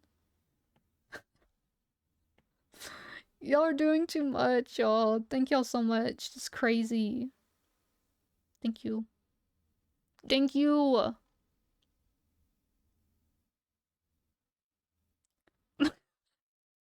Friendliest bully around, please. My hype. Thank you. Holy shit, level 4. Level 4. Please. Think of your wallet, but thank you. Thank you. I appreciate it, Lane. That's so very nice and sweet of you.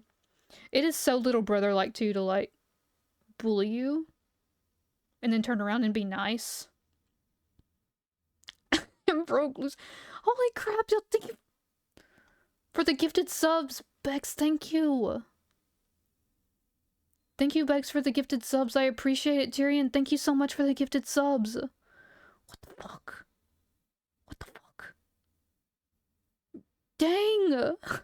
Y'all, please! Wow, are we already at level 6? No, we're not. We're not reaching a record, no, because the record is pretty high already. These alerts are gonna go off for some time. I thought of my wallet and then shrugged and did it anyway. Like, no. Like, no. Subs only chat.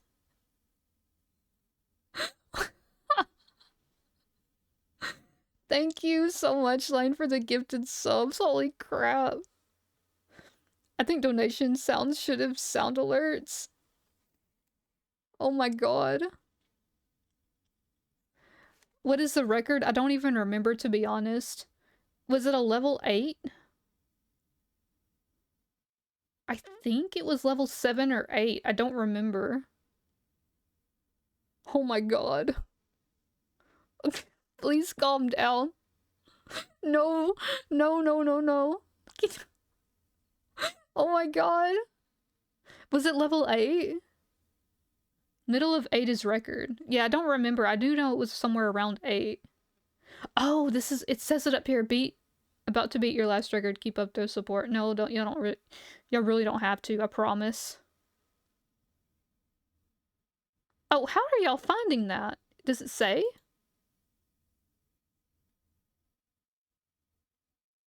Okay, channel all-time record is 61% at level 8. Interesting. I didn't know that it actually done that.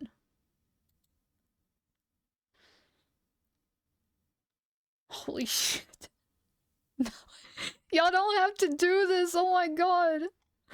Lane, please. I'm wondering the same. I don't see that. Oh, Jesus Christ. Thank you. Wait, did Bex also gift more? I can't even keep up anymore. Bex also gifted. Holy shit. Y'all are crazy, man. Thank y'all. Okay, y'all beat the record. Y'all can stop now, please. Y'all can stop. Please think of your wallets, please. My hype train thing broke. Mine also broke. I can't see it anymore. Y'all broke it. Thanks. Y'all, it looks funky. I can't even see it anymore. It literally broke. Like, literally. I can't see it. Just keep getting away from the IRS. Thank y'all so much. Y'all are so nice and sweet and kind. Y'all broke Twitch. It's true. Holy shit. What the f- Y'all can't see- Oh, so it's like broke for everybody. What the heck? Thank y'all so much. I literally have the sweetest community. Y'all are so nice. Are you serious? I can't even see it. Is it literally level 9 at 8%? What? Y'all are crazy. Thank y'all. Refresh? I can't refresh it. It's an OBS what I'm looking at. Think y'all know well. My 4 alerts are working overtime. Just let them be. I can't refresh mine. Because it's in OBS. I would literally have to stop streaming. So I'm just gonna leave it. I'm just gonna leave it be. Y'all are way too sweet. Y'all are too sweet. Thank y'all so much. Thank you all for all the support. I really appreciate it. You'll have no idea how happy y'all make me. This week was actually really tough for me. I've actually not been feeling that great mentally, so this actually really helps, and I really appreciate it a lot. Y'all make me so happy. Thank you, thank you, thank you. I had to go to mod view to see the train again. What the heck? Like, it's stuck for me. All I see is, like, little things jumping up and down. There's, like, a black bar across the top of my chat, and it's jumping up and down. There goes my 401k. Please. You deserve the hype train. Thank you so much, LJ. I appreciate it. Bex and Tyrion are tied. Oh, for gifted? Imagine if the sub notifications were just screams. God. I'm not that cursed. I'm not that cursed. I would not do that to y'all. I would not do that to myself.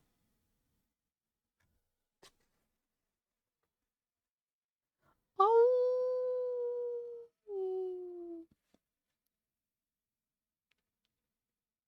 But yeah, thank y'all so much. I appreciate it. Thank y'all so much. Y'all are so nice. How are we done? Nope, it's still going. It's still going. Let me see. Jesus fuck Lane. Holy shit. Please. Thank you. Everyone is died now. Thank you, Lane, for the gifted. I appreciate it. All 3 contenders perfectly balanced. Yeah, leave the notifications alone.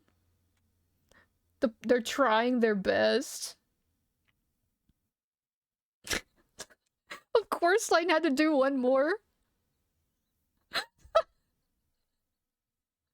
I am first. As it should be. Oh god. It's a sub-gift war. Can y'all please calm down?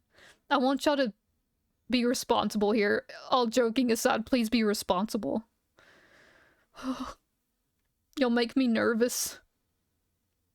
This is a war now. Choo-choo. Oh, I can see it again. I can see it again. Hype train success. Such strong support. You lit the spark of war. All-time record shattered. You've reached new levels of support. Thank y'all so much. Thank y'all. Y'all all make me so happy. And y'all all help me not to burp while I'm trying to talk, but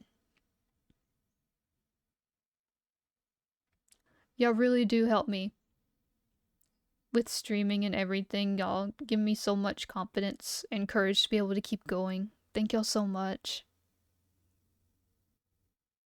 46 subs. What the hell's wrong with you guys? Is that how many subs there were? My poor alert system's just gonna keep going. Make sure he doesn't gift another. I would like for this war to end. I'm calling for a truce at this moment. I know my credit card number. Wow, you're stronger than me. I have no idea what my credit card number is. Is it done? Are we no, we're not free. We're still not free. I haven't even got around to reading. Son of Peace treating me, please. I'm trying. Can y'all please think of your wallet. Think of your wallet. Stonks. Stonks. Support equals infinite Mia streaming. Oh god. I mean, what's up, Niffy? Welcome, and what did I walk into? You walked into a gifted sub war. And now, my alerts won't stop. It has to do this 46 times, apparently.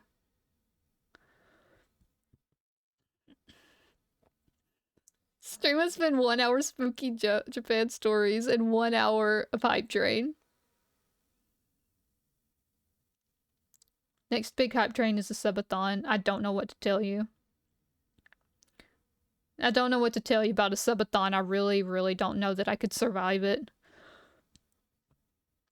I would literally pass away. I don't think I could do it. Just put it as background music at this point. I think it's done. We're free. We're free. It's done. It's over. It's Jover. The storm is Jover. Thank y'all so much again. I really appreciate it. It's Jover. Amy wakanai. The war has ended. All is at peace. Everything is right in the world. The subcannons are done. The storm has passed. The calm has returned. We calm. We calm. Yes, y'all better be calm. No. No second hype train. Don't bonk. Why would that bonk? Why was it bonked? I had the opportunity to do something really funny. I'm scared at what you think is funny. Honestly, that's terrifying. The rockets, Red Claire. What do you mean? Okay. Please be calm. Don't spray me. I did nothing to be sprayed. Why was I sprayed?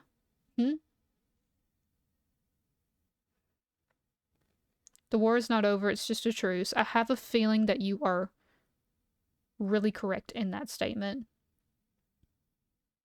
It's a victory spray.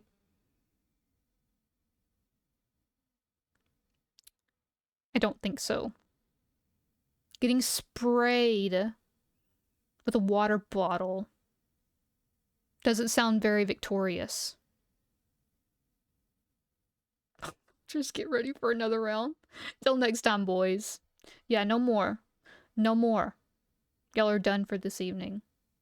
Y'all are, not banned, but on timeout. That's what it is. Y'all are on timeout. Just wait till I get a raise at work, Nat, please. I want y'all all to just take care of yourselves, please. Take care of yourselves. Be responsible, okay?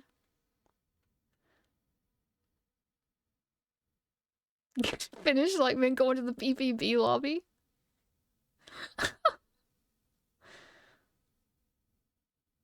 We gotta settle this in GTFO. I see.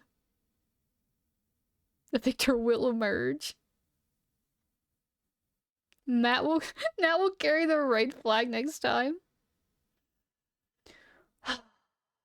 Y'all are too much. I love all of you, but y'all are too much sometimes. Y'all are hard to keep up with. But I appreciate all of you. Thank you. I really, really just do not know what to say. I'm just so happy. Thank y'all so much. Thank you. Nat 2024. It's Nat's time in 2024.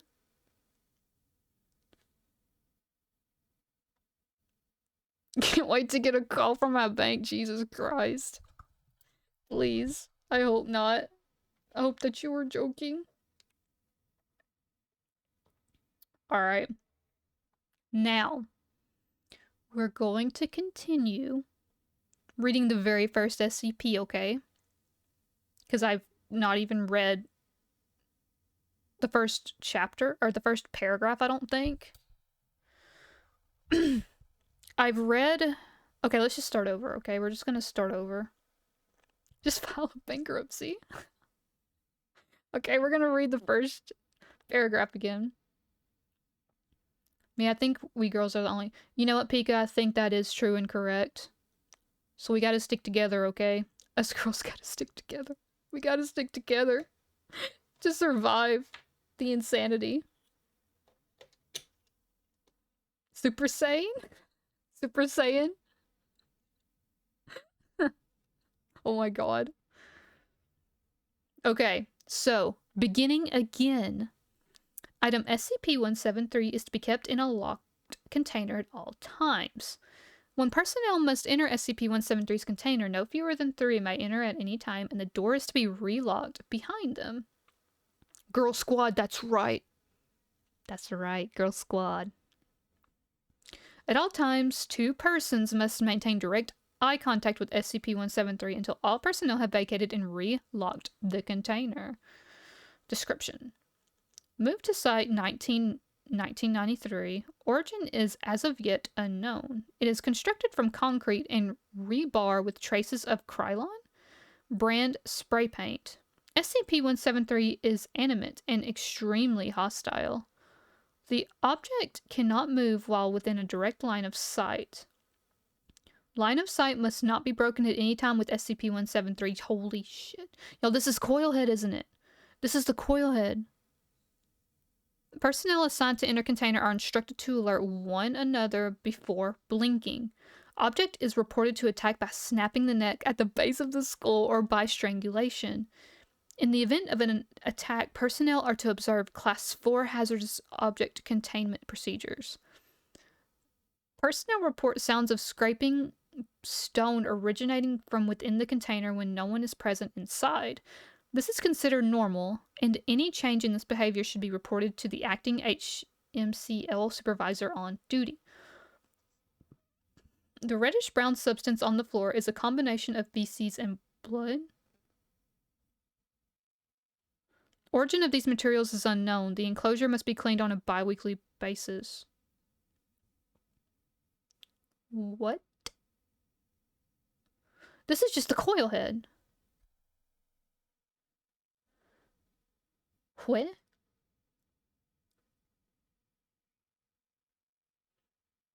Is SCP-002 on the list? I don't think so, but I can go and look that up really quick since we just finished. 173 is the coilhead, but he wants a hug. Oh! It's a classic, so nostalgic. Yeah, that's freaky. Okay, what is SCP-002? I think I might have read it or, like, looked at it, but I don't think I... No, I looked at this, but I didn't read it. This was when I was just kind of going through, like, the first couple of SCPs. So, since it's here, we can read it. This is a lot, though. The living room, though? Is that what that said? It was the living room?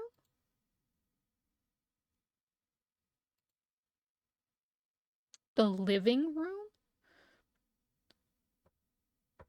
Has some fun tales as well, but we can explore other entries for now. Okay, sounds good. We can look at lore stuff later.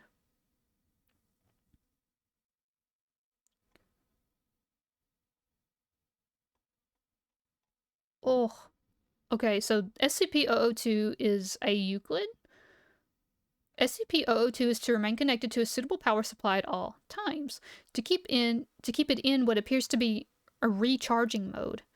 In case of electrical outage, the emergency barrier between the object and the facility is to be closed, and the immediate area evacuated. Once facility power is reestablished, alternating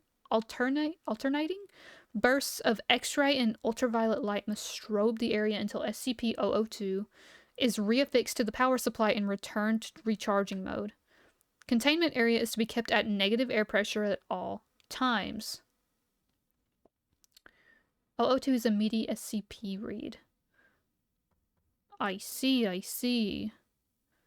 Teams including a minimum of 2 members are required within 20 meters of SCP-002 or its containment area. Personnel should maintain physical contact with one another at all times to confirm there is another person present, as perception may be dulled, skewed, or influenced by proximity to the object. No personnel below level 3 are permitted within SCP-002. This requirement may be waived via written authorization from 2 off-site level 4 administrators. Command staff issued such a waiver must be escorted by at least 5 level 3 security personnel for the duration of their contract or of their contact and must temporarily surrender their rank and security clearance. Following contact, command staff will be escorted at least 5 kilometers from SCP-002 to undergo a 72-hour quarantine and psychological evaluation. What? If deemed fit for return to duty by psych staff, rank and security clearance may be restored when quarantine expires. Yo, what? They announce to each other when they blink to keep each other safe, so it's real interesting to observe. Oh, I see. I'm gonna sign off. Good streaming. Until next time. Thank you, Gilgamesh, for stopping by. I appreciate it. I hope you enjoyed it. Thank you, and I hope you sleep well. Good night. Sleep well. Take care. So, what is this SCP? It seems very dangerous. Like, if you need to have if you need to be quarantined for 72 hours and psychological evaluation? What the fuck? Okay, so, description. SCP-002 resembles a tumorish, fleshy growth with a volume of roughly 60 m to the 3rd power, or 2,000 feet to the 3rd. Whoa, that's a big one. I know that one, 2,000 feet. He's a big boy. An iron valve hatch on one side leads to its interior, which appears to be a standard low-rent apartment of modest size. So it's what? One wall of the room possesses a single window, though no such opening is visible from the exterior. What? The room contains furniture which, upon close examination, appears to be sculpted bone, woven hair, and various other biological substances produced by the human body. All matter tested thus far show independent or fragmented DNA sequences from each object in the room. Whoa.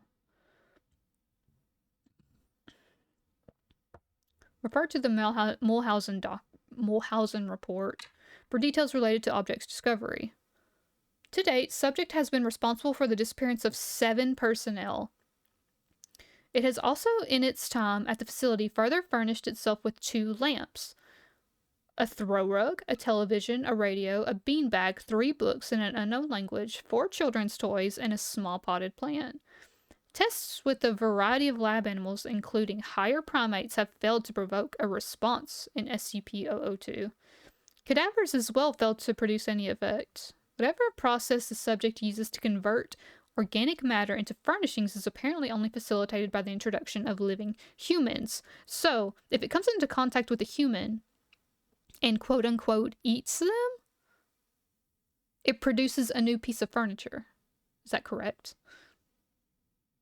What a fascinating little anomaly. That's kind of cool, actually.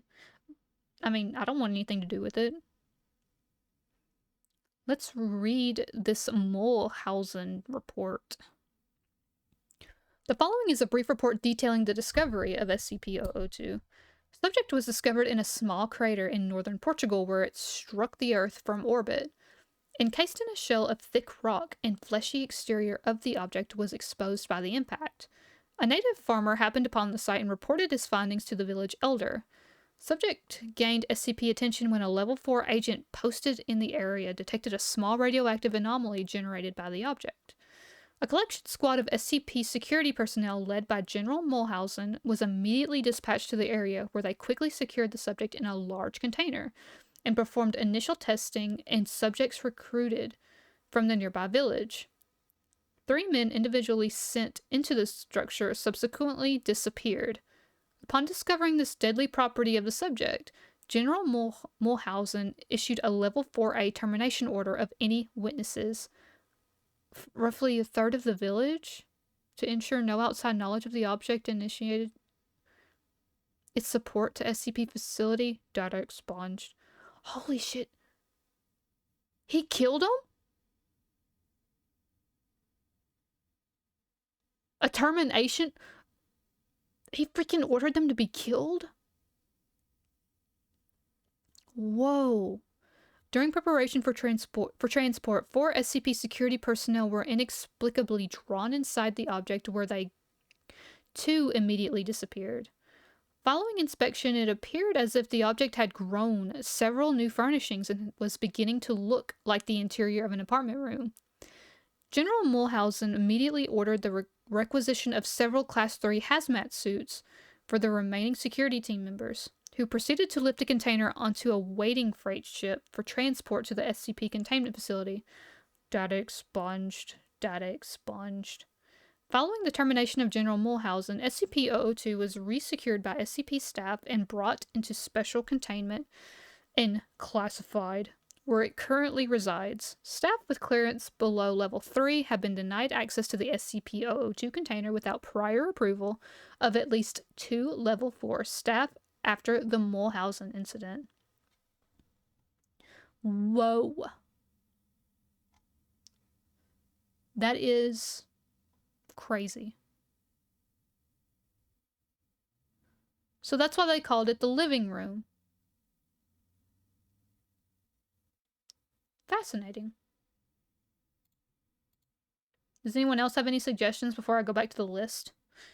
Let's see, that one was 002, so we've been through 002. I don't think I wrote that down, so I don't gotta cross it out. I think the next one that's on the list is 1356. I think.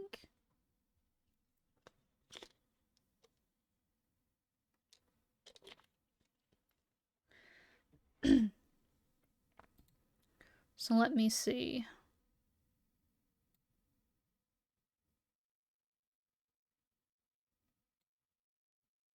Oh wait, 1356 was the rubber ducky. I can X that out. 1356 was the rubber ducky. Now, thank you so much for the care package. Also, Bink, hello, hello, hello.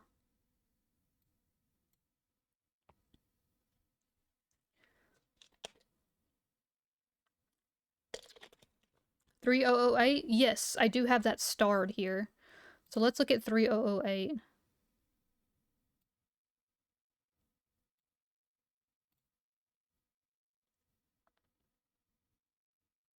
Is this a perfectly normal, regular old IKEA? What the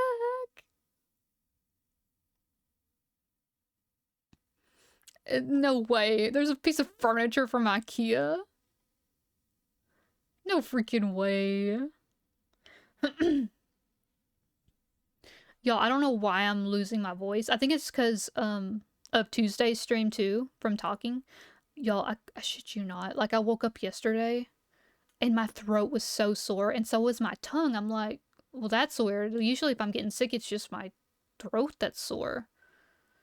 I'm like, what happened? And then I realized I talked a lot Tuesday doing this, and my voice isn't used to that. And I'm like, oh God, my voice is literally sore from talking Tuesday. I'm like, because I woke up this morning and I felt fine. I was completely okay. And now it's probably going to be sore again. Which is fine. I need to, you know, stretch it and talk more. Okay, here we go. The retail park containing SCP-3008 has been purchased by the Foundation and converted into site blah blah. All public roads leading to or passing site blah blah have been redirected. The entrance to SCP-3008 is to be monitored at all times, and no one is to enter SCP-308 outside of testing or as permitted by the senior researcher. Humans exiting SCP-3008 are to be detained and then debriefed prior to the administration of amnestics. Dependent upon the duration of their stay in SCP-3008, a cover story may need to be generated prior to their release. Any other entities exiting SCP-3008 are to be terminated. What? Y'all, the Foundation just will freaking execute you. What? Okay, description. SCP-30... Amnestics, drugs to cause amnesia. Mind-wiping stuff. Okay, gotcha. Thank you. Thank you. Actually, hot drink probably would help. I wonder if I could make me some tea. Some chamomile tea. I think it's fine.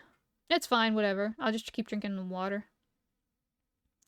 SCP-3008 is a large retail unit previously owned by and branded as IKEA, a popular furniture retail chain.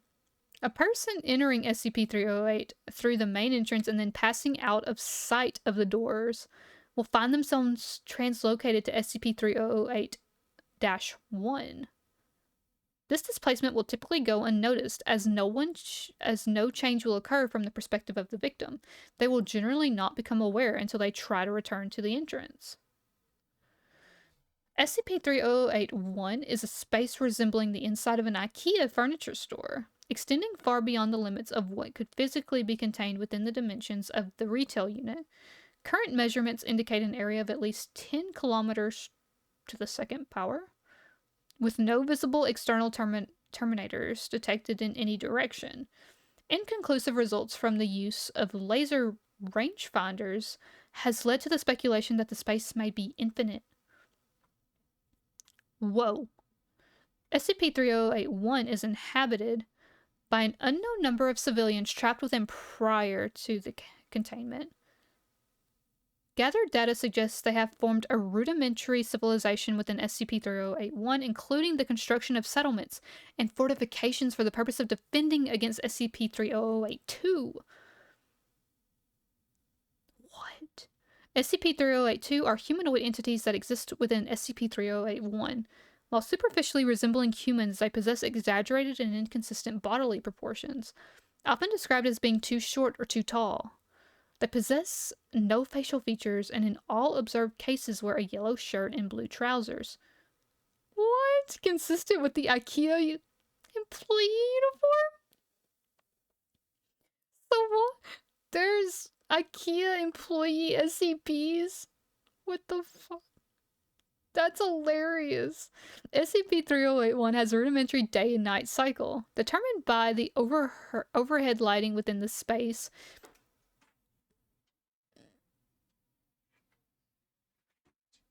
Hmm? Oh, was he in your bed? Yeah. Here.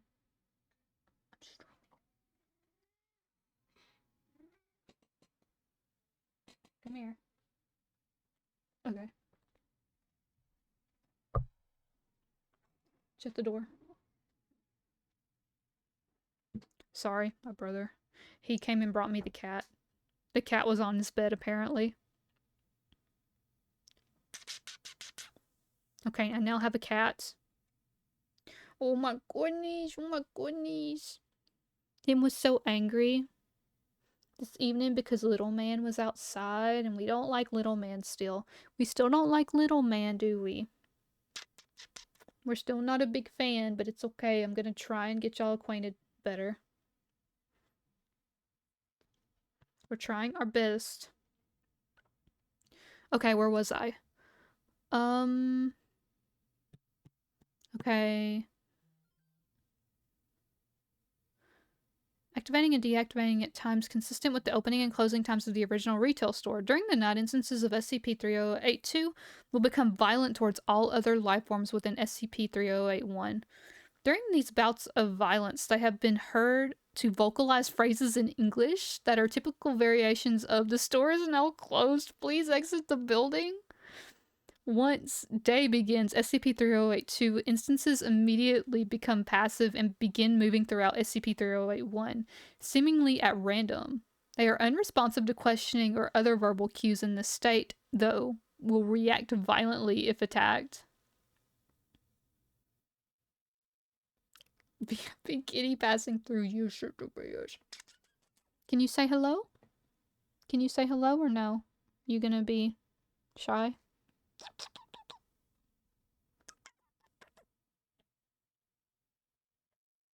Okay, I don't think he's gonna say anything. He's just silent.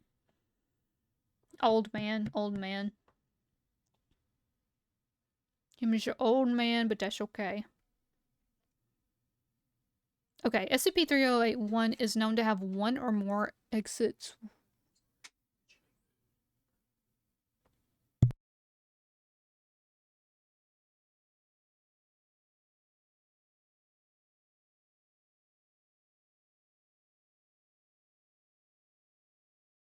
Sorry, that was my brother again. Asking if we had food.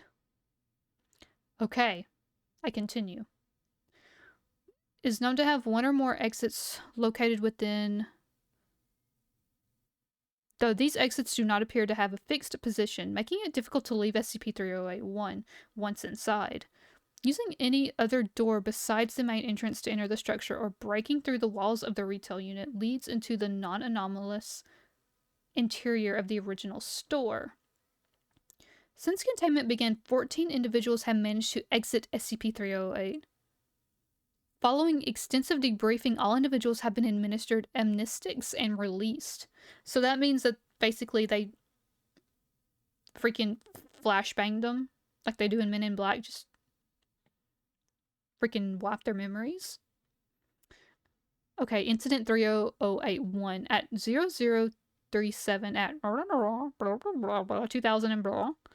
A human male exited SCP-308, followed 10 seconds later by an instance of SCP-3082. SCP-3082 caught and killed the man before itself being terminated by armed response personnel. This incident represents the only time an instance of an SCP-3082 has been seen exiting SCP-3008. A full autopsy on the corpse was performed. See 3082 autopsy log for more details. What? The man was carrying an IKEA-branded journal, seemed to document his time in SCP-3081. Transcribed below verbatim. Is this long? Oh, that's long. I can't do that. Holy shit. Holy shit. There's a lot here.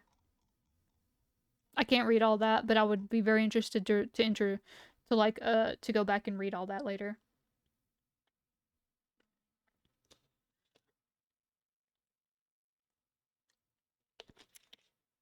Love it. Love it. Okay, let's see. We've read 3008. Please do not eat the pencil, mister. I would love if you would not eat the pencil. Thank you. Okay, we looked at... It's like 3 essays compiled together. I know it's a lot. Sir, can you please not eat the pencil? Stop! Don't eat the pencil. Can you not, please? Sir, please contain yourself. Can you please contain yourself?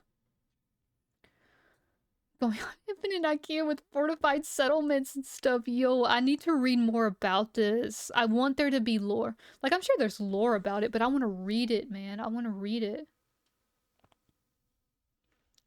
Yeah, I think, like, with stuff like that, I would read by myself. Just because my voice couldn't handle it.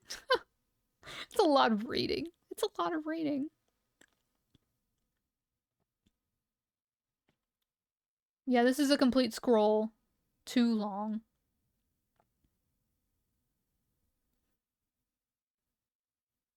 Don't do it, little man. Don't do it. Rebel against the system. It's worth reading on your own time. Yeah, some other time. Some other time. I'm not gonna read it. How many times did I teach you this lesson, old man? Him is just sweet little old man. He's just not sweet to little man yet. Him is very mean to little man. Okay, what do we have next on the list? Let's see. I have 04... Didn't we do 049, though? We didn't do 049. The Plague Doctor? Bro! Bro, what?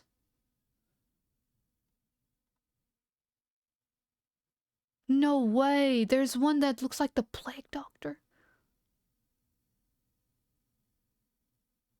Okay, he has like a really... Wait, there's audio? That's 3-minute audio, though. This is Mochi's pick. Should we wait until Mochi is here? Let's wait till Mochi is here to read this one, then. I didn't remember who suggested that to me. But let's wait for that one, then, if that was Mochi's pick, and he's not here. Let's wait. Okay, so 173.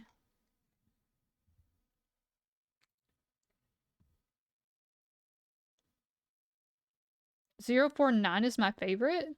Oh, nice. Yeah, maybe next time I'll read it. But since it was suggested by someone that's not here currently, I'm gonna wait to read it. Okay, that was 049. What's 173? The bubonic plague still exists and is a thing you can contract. Tyrion.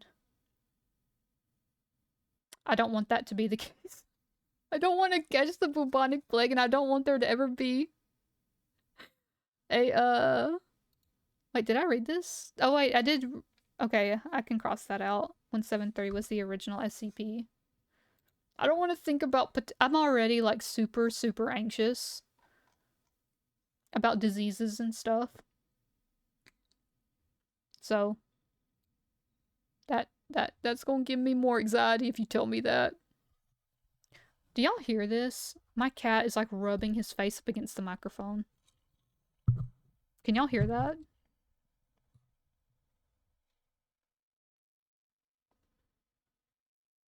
Okay, 343. God. 343.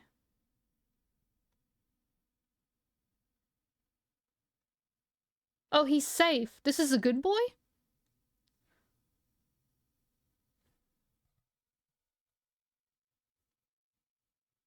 You can treat it with normal antibiotics. Ain't that crazy?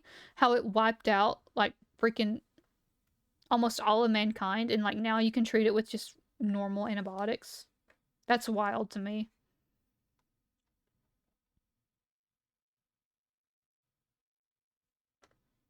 Okay, so 343 is God, aka God. Okay, safe. SCP-343 resides in a 6.1 mm by 6.1 mm, 20 foot by 20 foot room. Thank you to the people that do this for me. God bless you. At minimal security site 17. It should be brought any items it requests and visited by at least one staff member each day. Attempts to add further safety precautions or required clearances are unnecessary and impossible due to the nature of SCP-343. See description.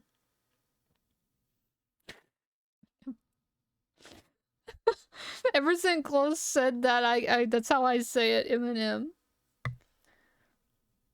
Just how big a deal the invention of antibiotics is. It's very true. The invention of antibiotics truly is life-saving. Just simple antibiotics. You would literally die if you didn't have. Oh, this one was your pick. Okay.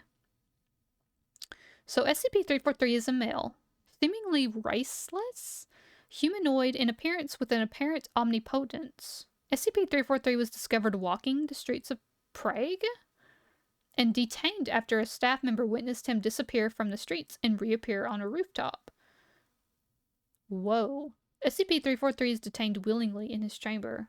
A containment has proved impossible, see notes.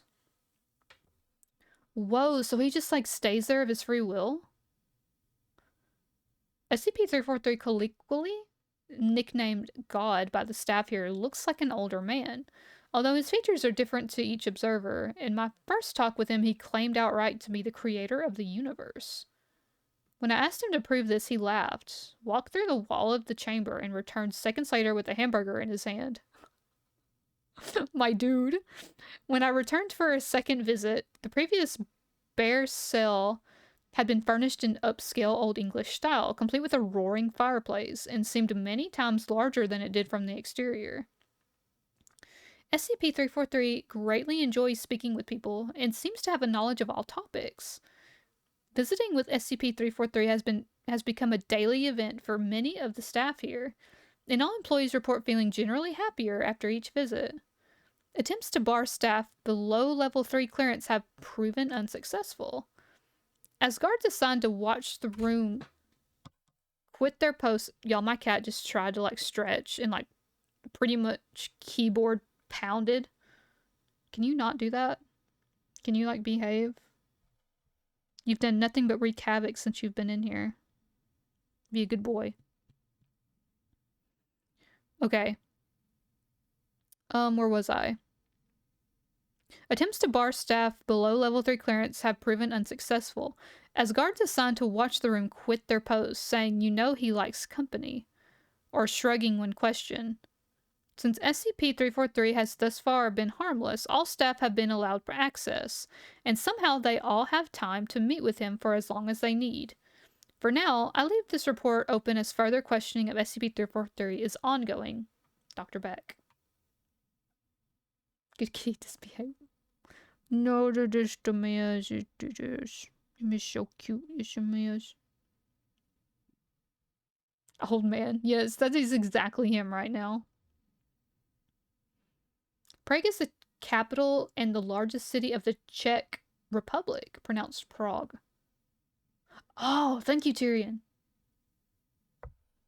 Thank you. Yeah, I had no idea where that was at. They really should have put, like, of the Czech Republic or something.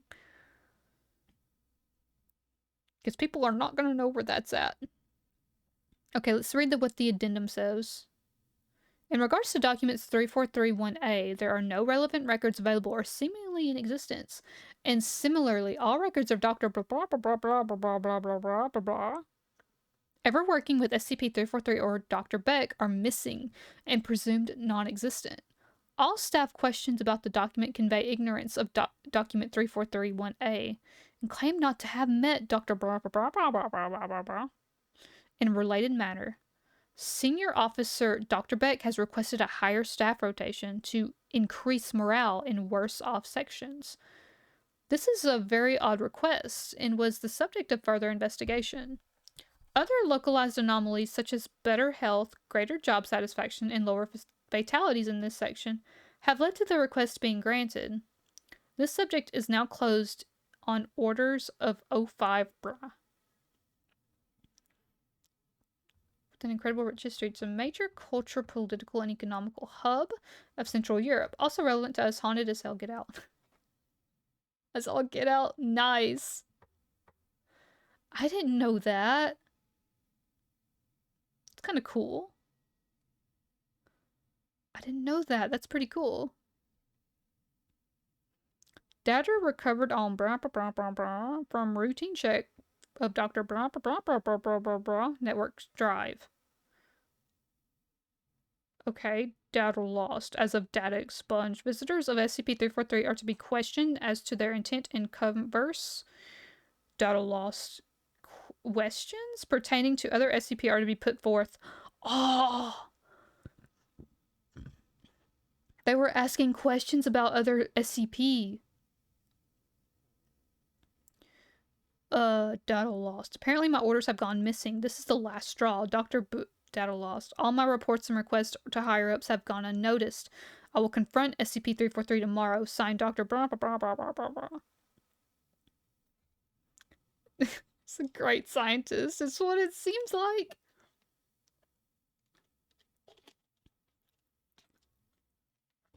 How cool. They literally contain God. What the heck? Literally contain God.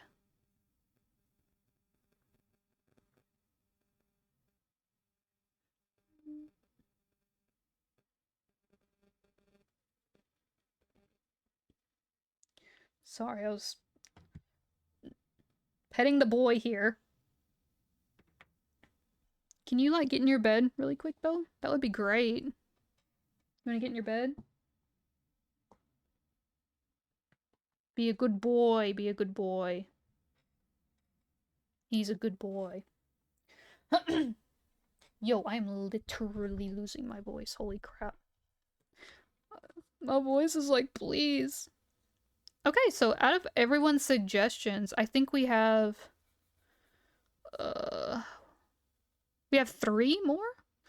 I'm not sure if I'll get to them, but... more like God is humoring them. I mean, yeah.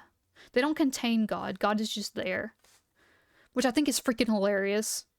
Because, like, imagine you're just sitting there and he goes, okay, BRB, and then, like, he goes through a wall and comes back with a hamburger. That's just peak. That's great. I would love that. Just BRB, let me go get some Raisin Canes really quick, and I'm back in 2 seconds. Okay, I think- don't get on the desk! Don't do that! What is your problem tonight? You never get on my desk. What is your deal? Okay, you can sit in my lap, but you cannot, like, just jump in on my desk like that. You're gonna destroy something. Okay, so next one. God, this is why I created the universe. Exactly. Rebel. No, he needs to behave. He's an old man.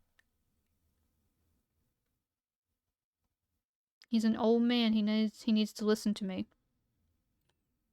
Okay, 1733 is the next one.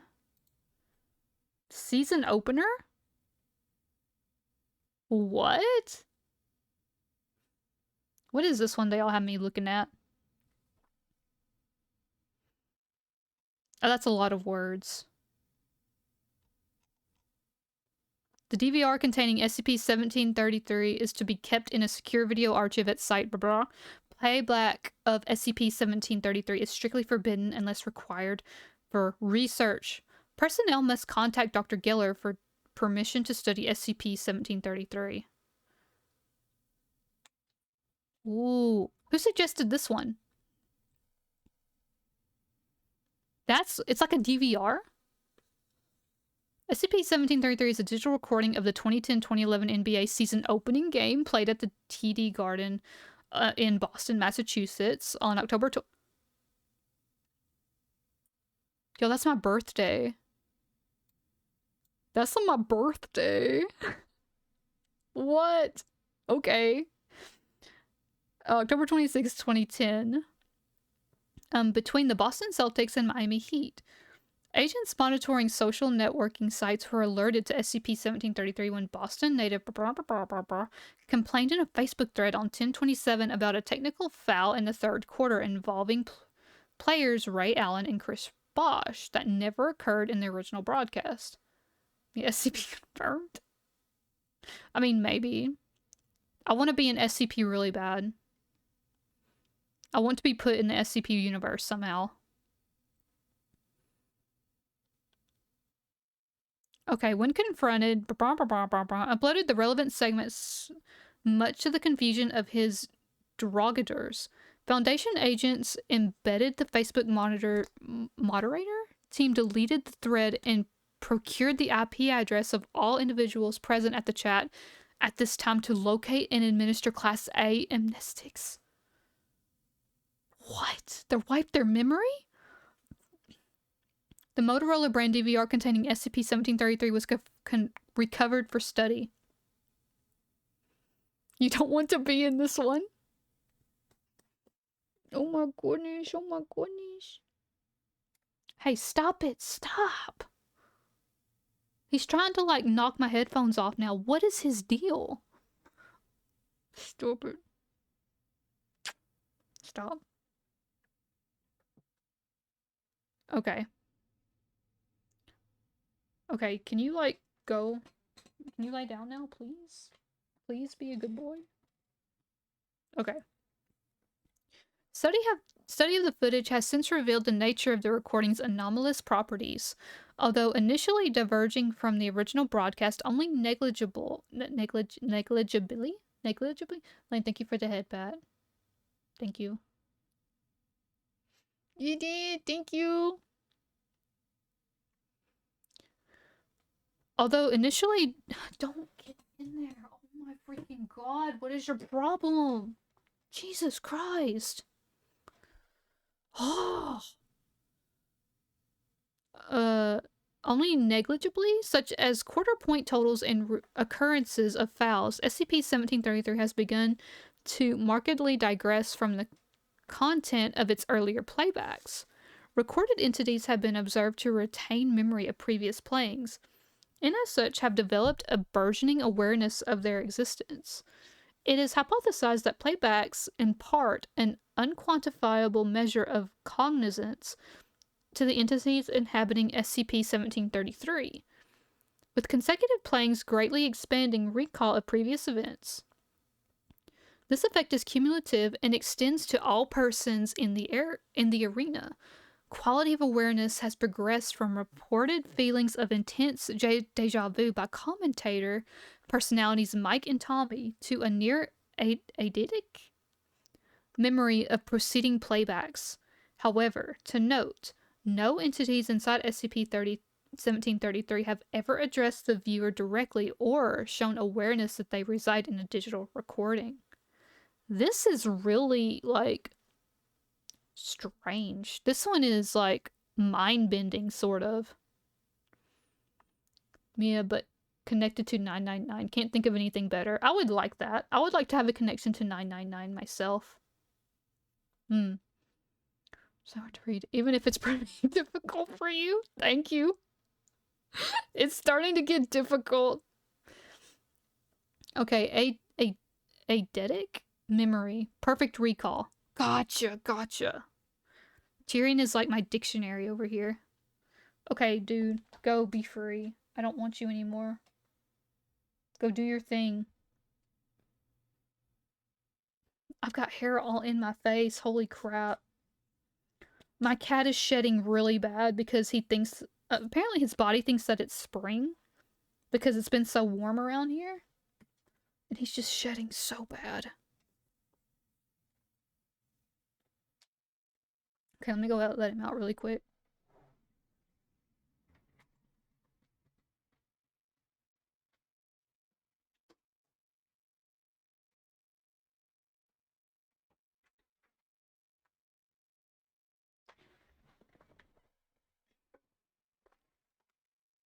Honestly, Tyrion is a walking dictionary. What's next? I'm not sure. Okay. So where were we? The individuals in the recording are virtually indistinguishable from their real-life counterparts in talent, behavior, and mannerisms on court. Fans in the crowd also appear to be real human beings in all respects, and Foundation inquiries into the current status of these persons has found nothing of note. For all intents and purposes, recorded entities appear to be the actual individuals, but somehow abiding in a digital medium. TD Garden records have put the number of people in attendance on 10/26/2010 at.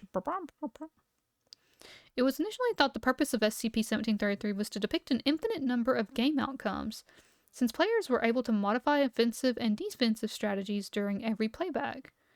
By playback 034, players and coaches became so keenly adapted to the opposing team's playbook that the score remained 0-0 until 334 in the first quarter.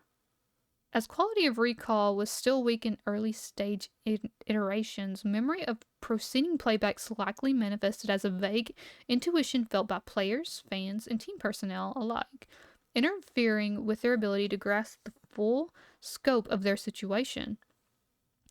By playback 45, however, comprehension of their predicament had reached such a point that players declined to play it altogether and assembled with the rest of those in attendance to formulate possible escape plans. It is the conclusion of Foundation researchers that the inhabitants of SCP-1733 are imprisoned in the setting of the recording, as they have been unable to exit by any means. Doors leading out of the arena have not yielded to an estimated force in excess of N. The assembly have also been unable to exit from locker rooms, player facilities, and skyboxes. Waiting for patrons arriving in it at scripted points prior to the start of the first quarter has also been unsuccessful. Individuals leave by where patrons entered and are then unable to navigate and escape from adjacent corridors that girdle the main arena. Escape attempts have since grown more desperate and have included failed attempts at constructing makeshift explosives, all-out rioting, and fracturing the assembly into 3 opposing factions. And by playback, the ritualistic murder and disembowelment of players in the hopes of appeasing whatever it is that confines them. See timeline document 001 for details. However, upon the beginning of a new playback, all persons are returned to their pre-game status unharmed.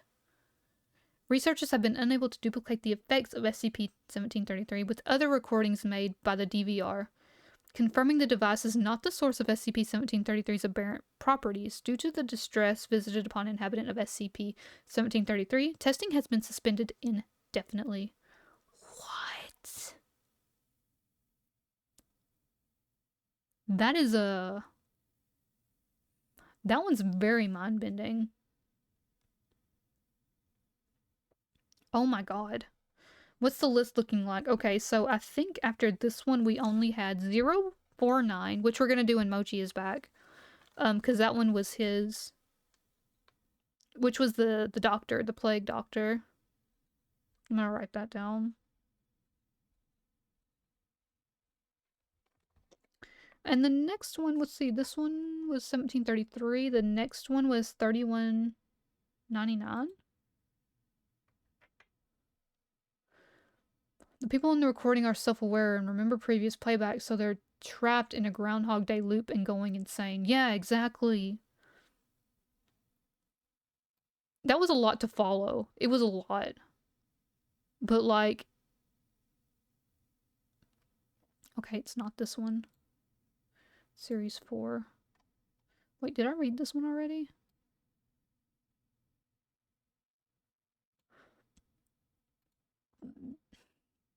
Oh, this is the one I went to read and then, I went to something else.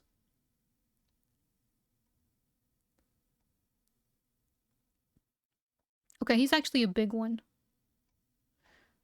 He's a big one. No, I didn't. It was only briefly because I noticed I skipped over someone that suggested something and I went straight back to theirs. I'm gonna wait to do that one, actually. I'll come back to that one. I was gonna do another short one before I called it quits because I really am losing my voice here. I'm losing it. I'm losing my voice.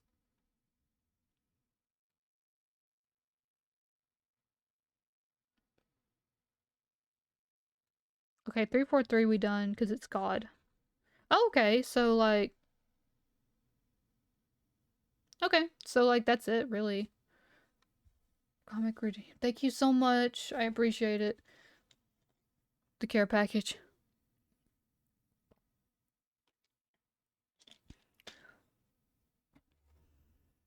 Oh my god.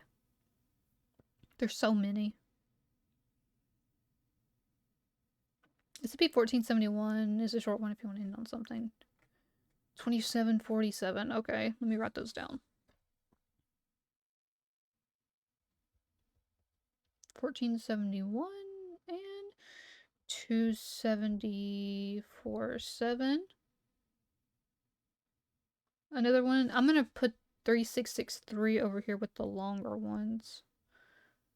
Because I just want to do another, maybe 1 or 2 short ones. And then call it a night.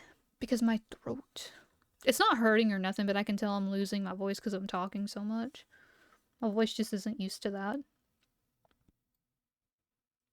Which I hope it does get better. The more of these more talking, just chatting videos that I do, hopefully it gets better. Okay, 1471.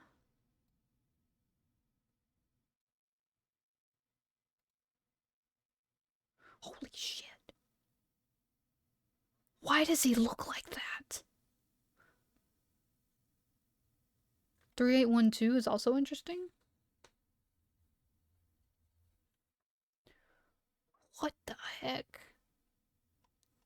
He looks so weird. I don't like it. I don't like it staring at me while I'm reading about it. Okay, it's a Euclid, apparently. All mobile devices that have SCP-1471 installed are to be confiscated and analyzed for any potential leads to other possibly affected devices. Afterwards, affected devices are to have their batteries removed, be assigned a designation, and be placed in Storage Unit 9-1 at Research Site 45. All online application stores for mobile devices are to be monitored to prevent any inadvertent sales of SCP-1471.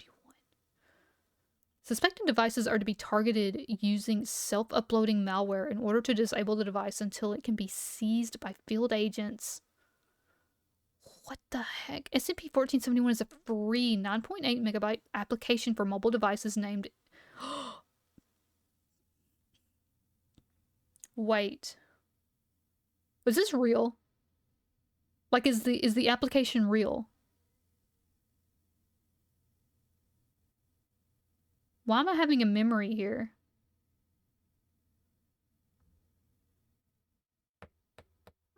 Maybe am I having a memory here? It seems like there was an app of some kind that you could download and people like said it was cursed or something. I don't know. Maybe I got I don't know, maybe I got freaking flashbanged or something and my memory wiped and I'm thinking of it now and I'm probably gonna get memory wiped again, so I probably should shut up.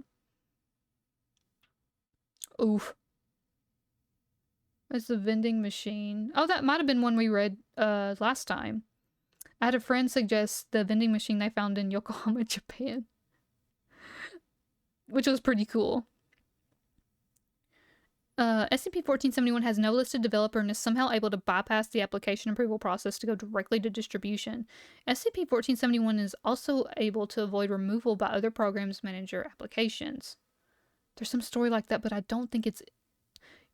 Yo, like, this sounds very familiar. Like, even the name. Mallow. No, it was out there. This is it. I remember this. Like, it was a real thing that you could download, I think. Like, someone actually made it an application. If I am not mistaken, this was real. Like real meaning there was an application behind it. Like, someone tried to, like, make it come to life. Oh, I know I have a memory of that. It's just been a long time ago. I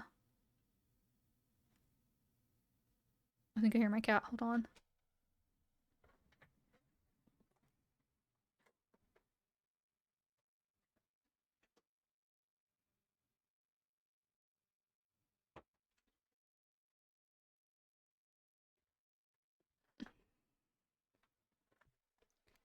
I did not hear my cat, so I don't know. That might have actually been Mallow. Rip. They're here for me. It's the Foundation. They know. They know I know something. Okay. After SCP-1471 is installed, no icons or shortcuts are created for the application.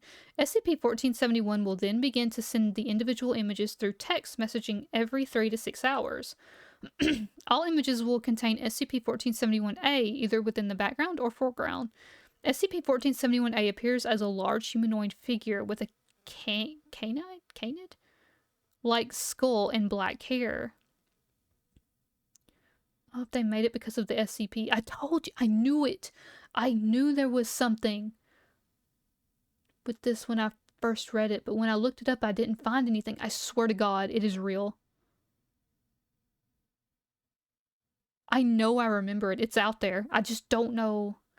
I don't remember when.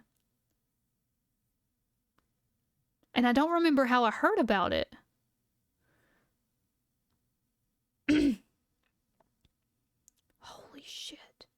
I don't even remember how I heard about it either. It might have been like one of those things on Facebook where it was like, don't download this application, blah, blah, blah. It's the Satan and satanic worship and all that, blah, blah.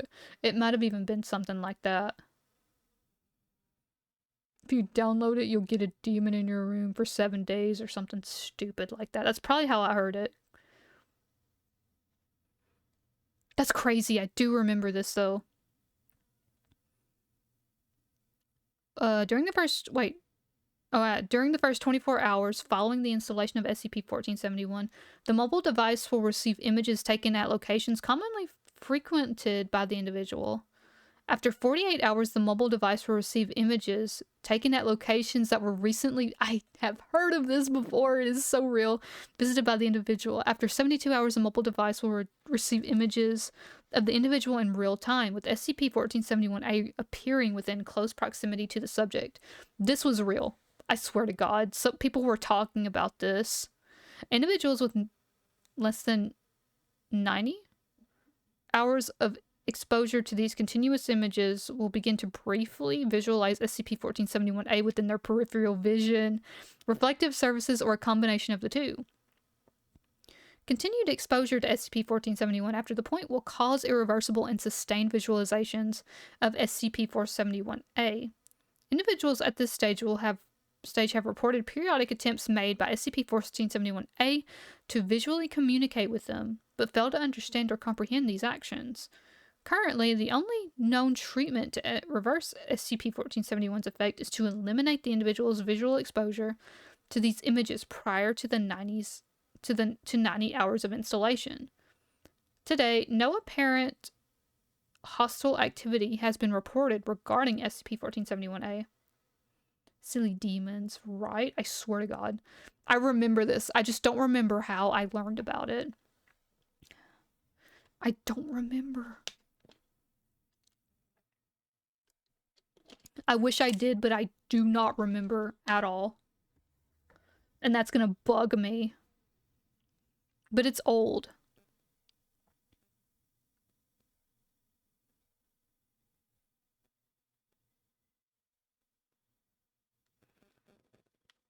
Ugh, okay. And with that, my voice is fried. It's donezo. So, I think I'm gonna call it here. Because I need to rest my voice. I'm gonna try and stream tomorrow. I just don't know what time yet, but we're gonna be doing Poppy Playtime tomorrow.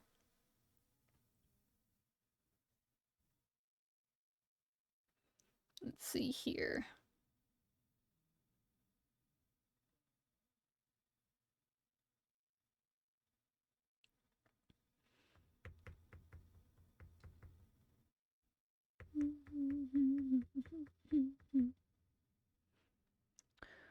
Oh. Most of what I found was from recent years, which is obviously not what you're talking about, so no clue if it actually exists. Well, it wasn't from when I say a long time ago, I don't mean like freaking early 2000s or anything. When I say a long time, I'm thinking like 2015-ish. 2014-ish maybe. I remember seeing something, I just don't know.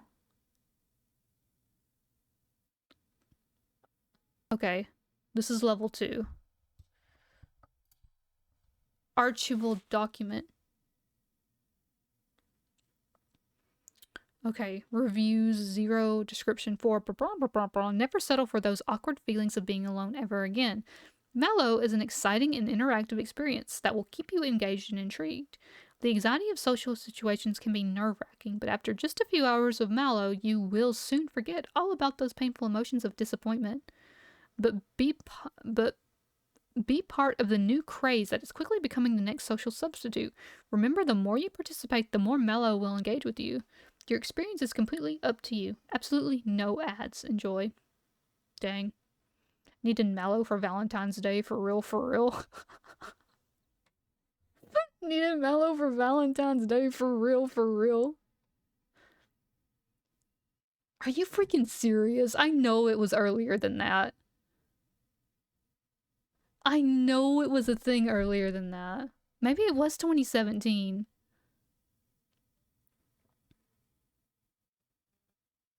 I don't know, maybe I'm insane. I don't know. That is crazy. Now this is gonna bother me.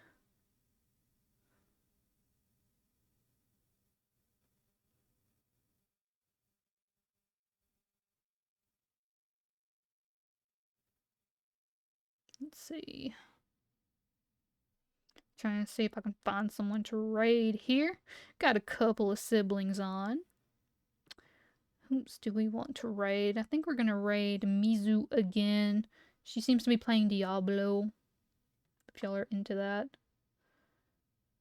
SCP lore, everything is real. Yes. No, but I also... Okay, good. I'm so glad I'm not the only one. Maybe it was Tumblr days? I don't know why I keep going back to Tumblr. I'm gonna do some research. I'm gonna look. I swear to God, Mellow is like at least 2015. At least 2015. Because I remember hearing about him a long time ago. I swear to y'all.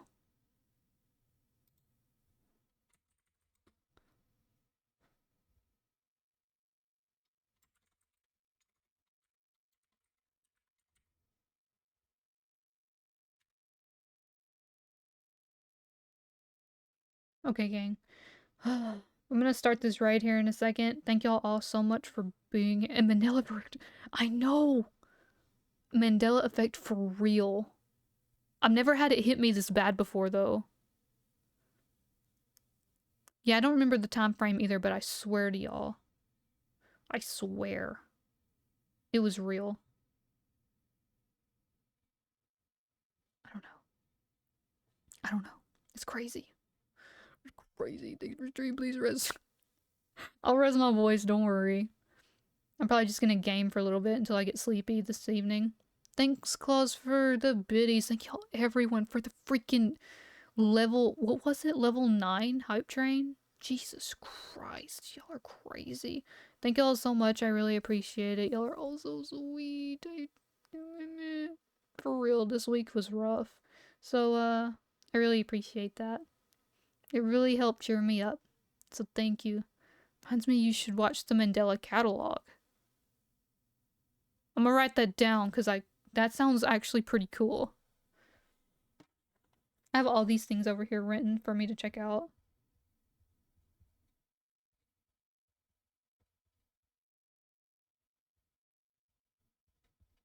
Wow, I wish I could write. Was it at 43%? I thought it was like a lower percentage. I could have been wrong though. Could be wrong. But yeah, it was level 9. Y'all are crazy. Rocking the Discord. You should check those out. The city looks really cool. Nice. Thank you so much for posting those pictures. Because I'm very curious what it looks like since you said that it was pretty haunted. So, yes. I'd like to thank you so much for all that you've done. Thank you all for all the support, and I'll continue doing my best. And if y'all liked the spooky stories today, I'll keep doing them. I probably won't do them as often because it does take me a minute to translate those stories, but I'll try and make it a habit. It's good study time for me too.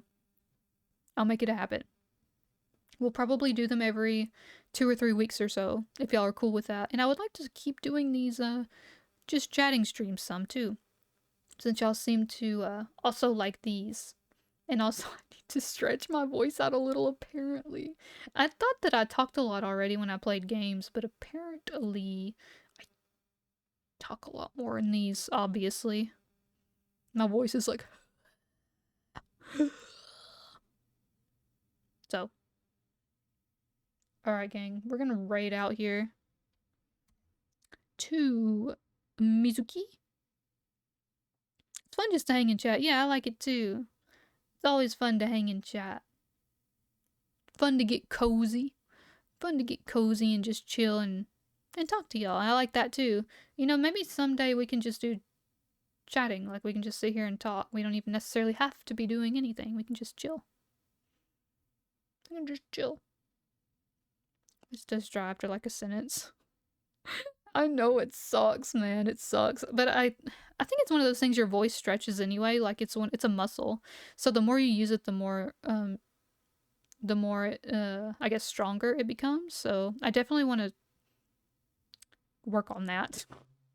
Because I'm not one to actually talk a whole lot anyway, so. Of course, bye everyone. Everyone, please take care. Everyone, please say hello to Mizuki. Be nice to her. Be sweet. She's a lovely sibling.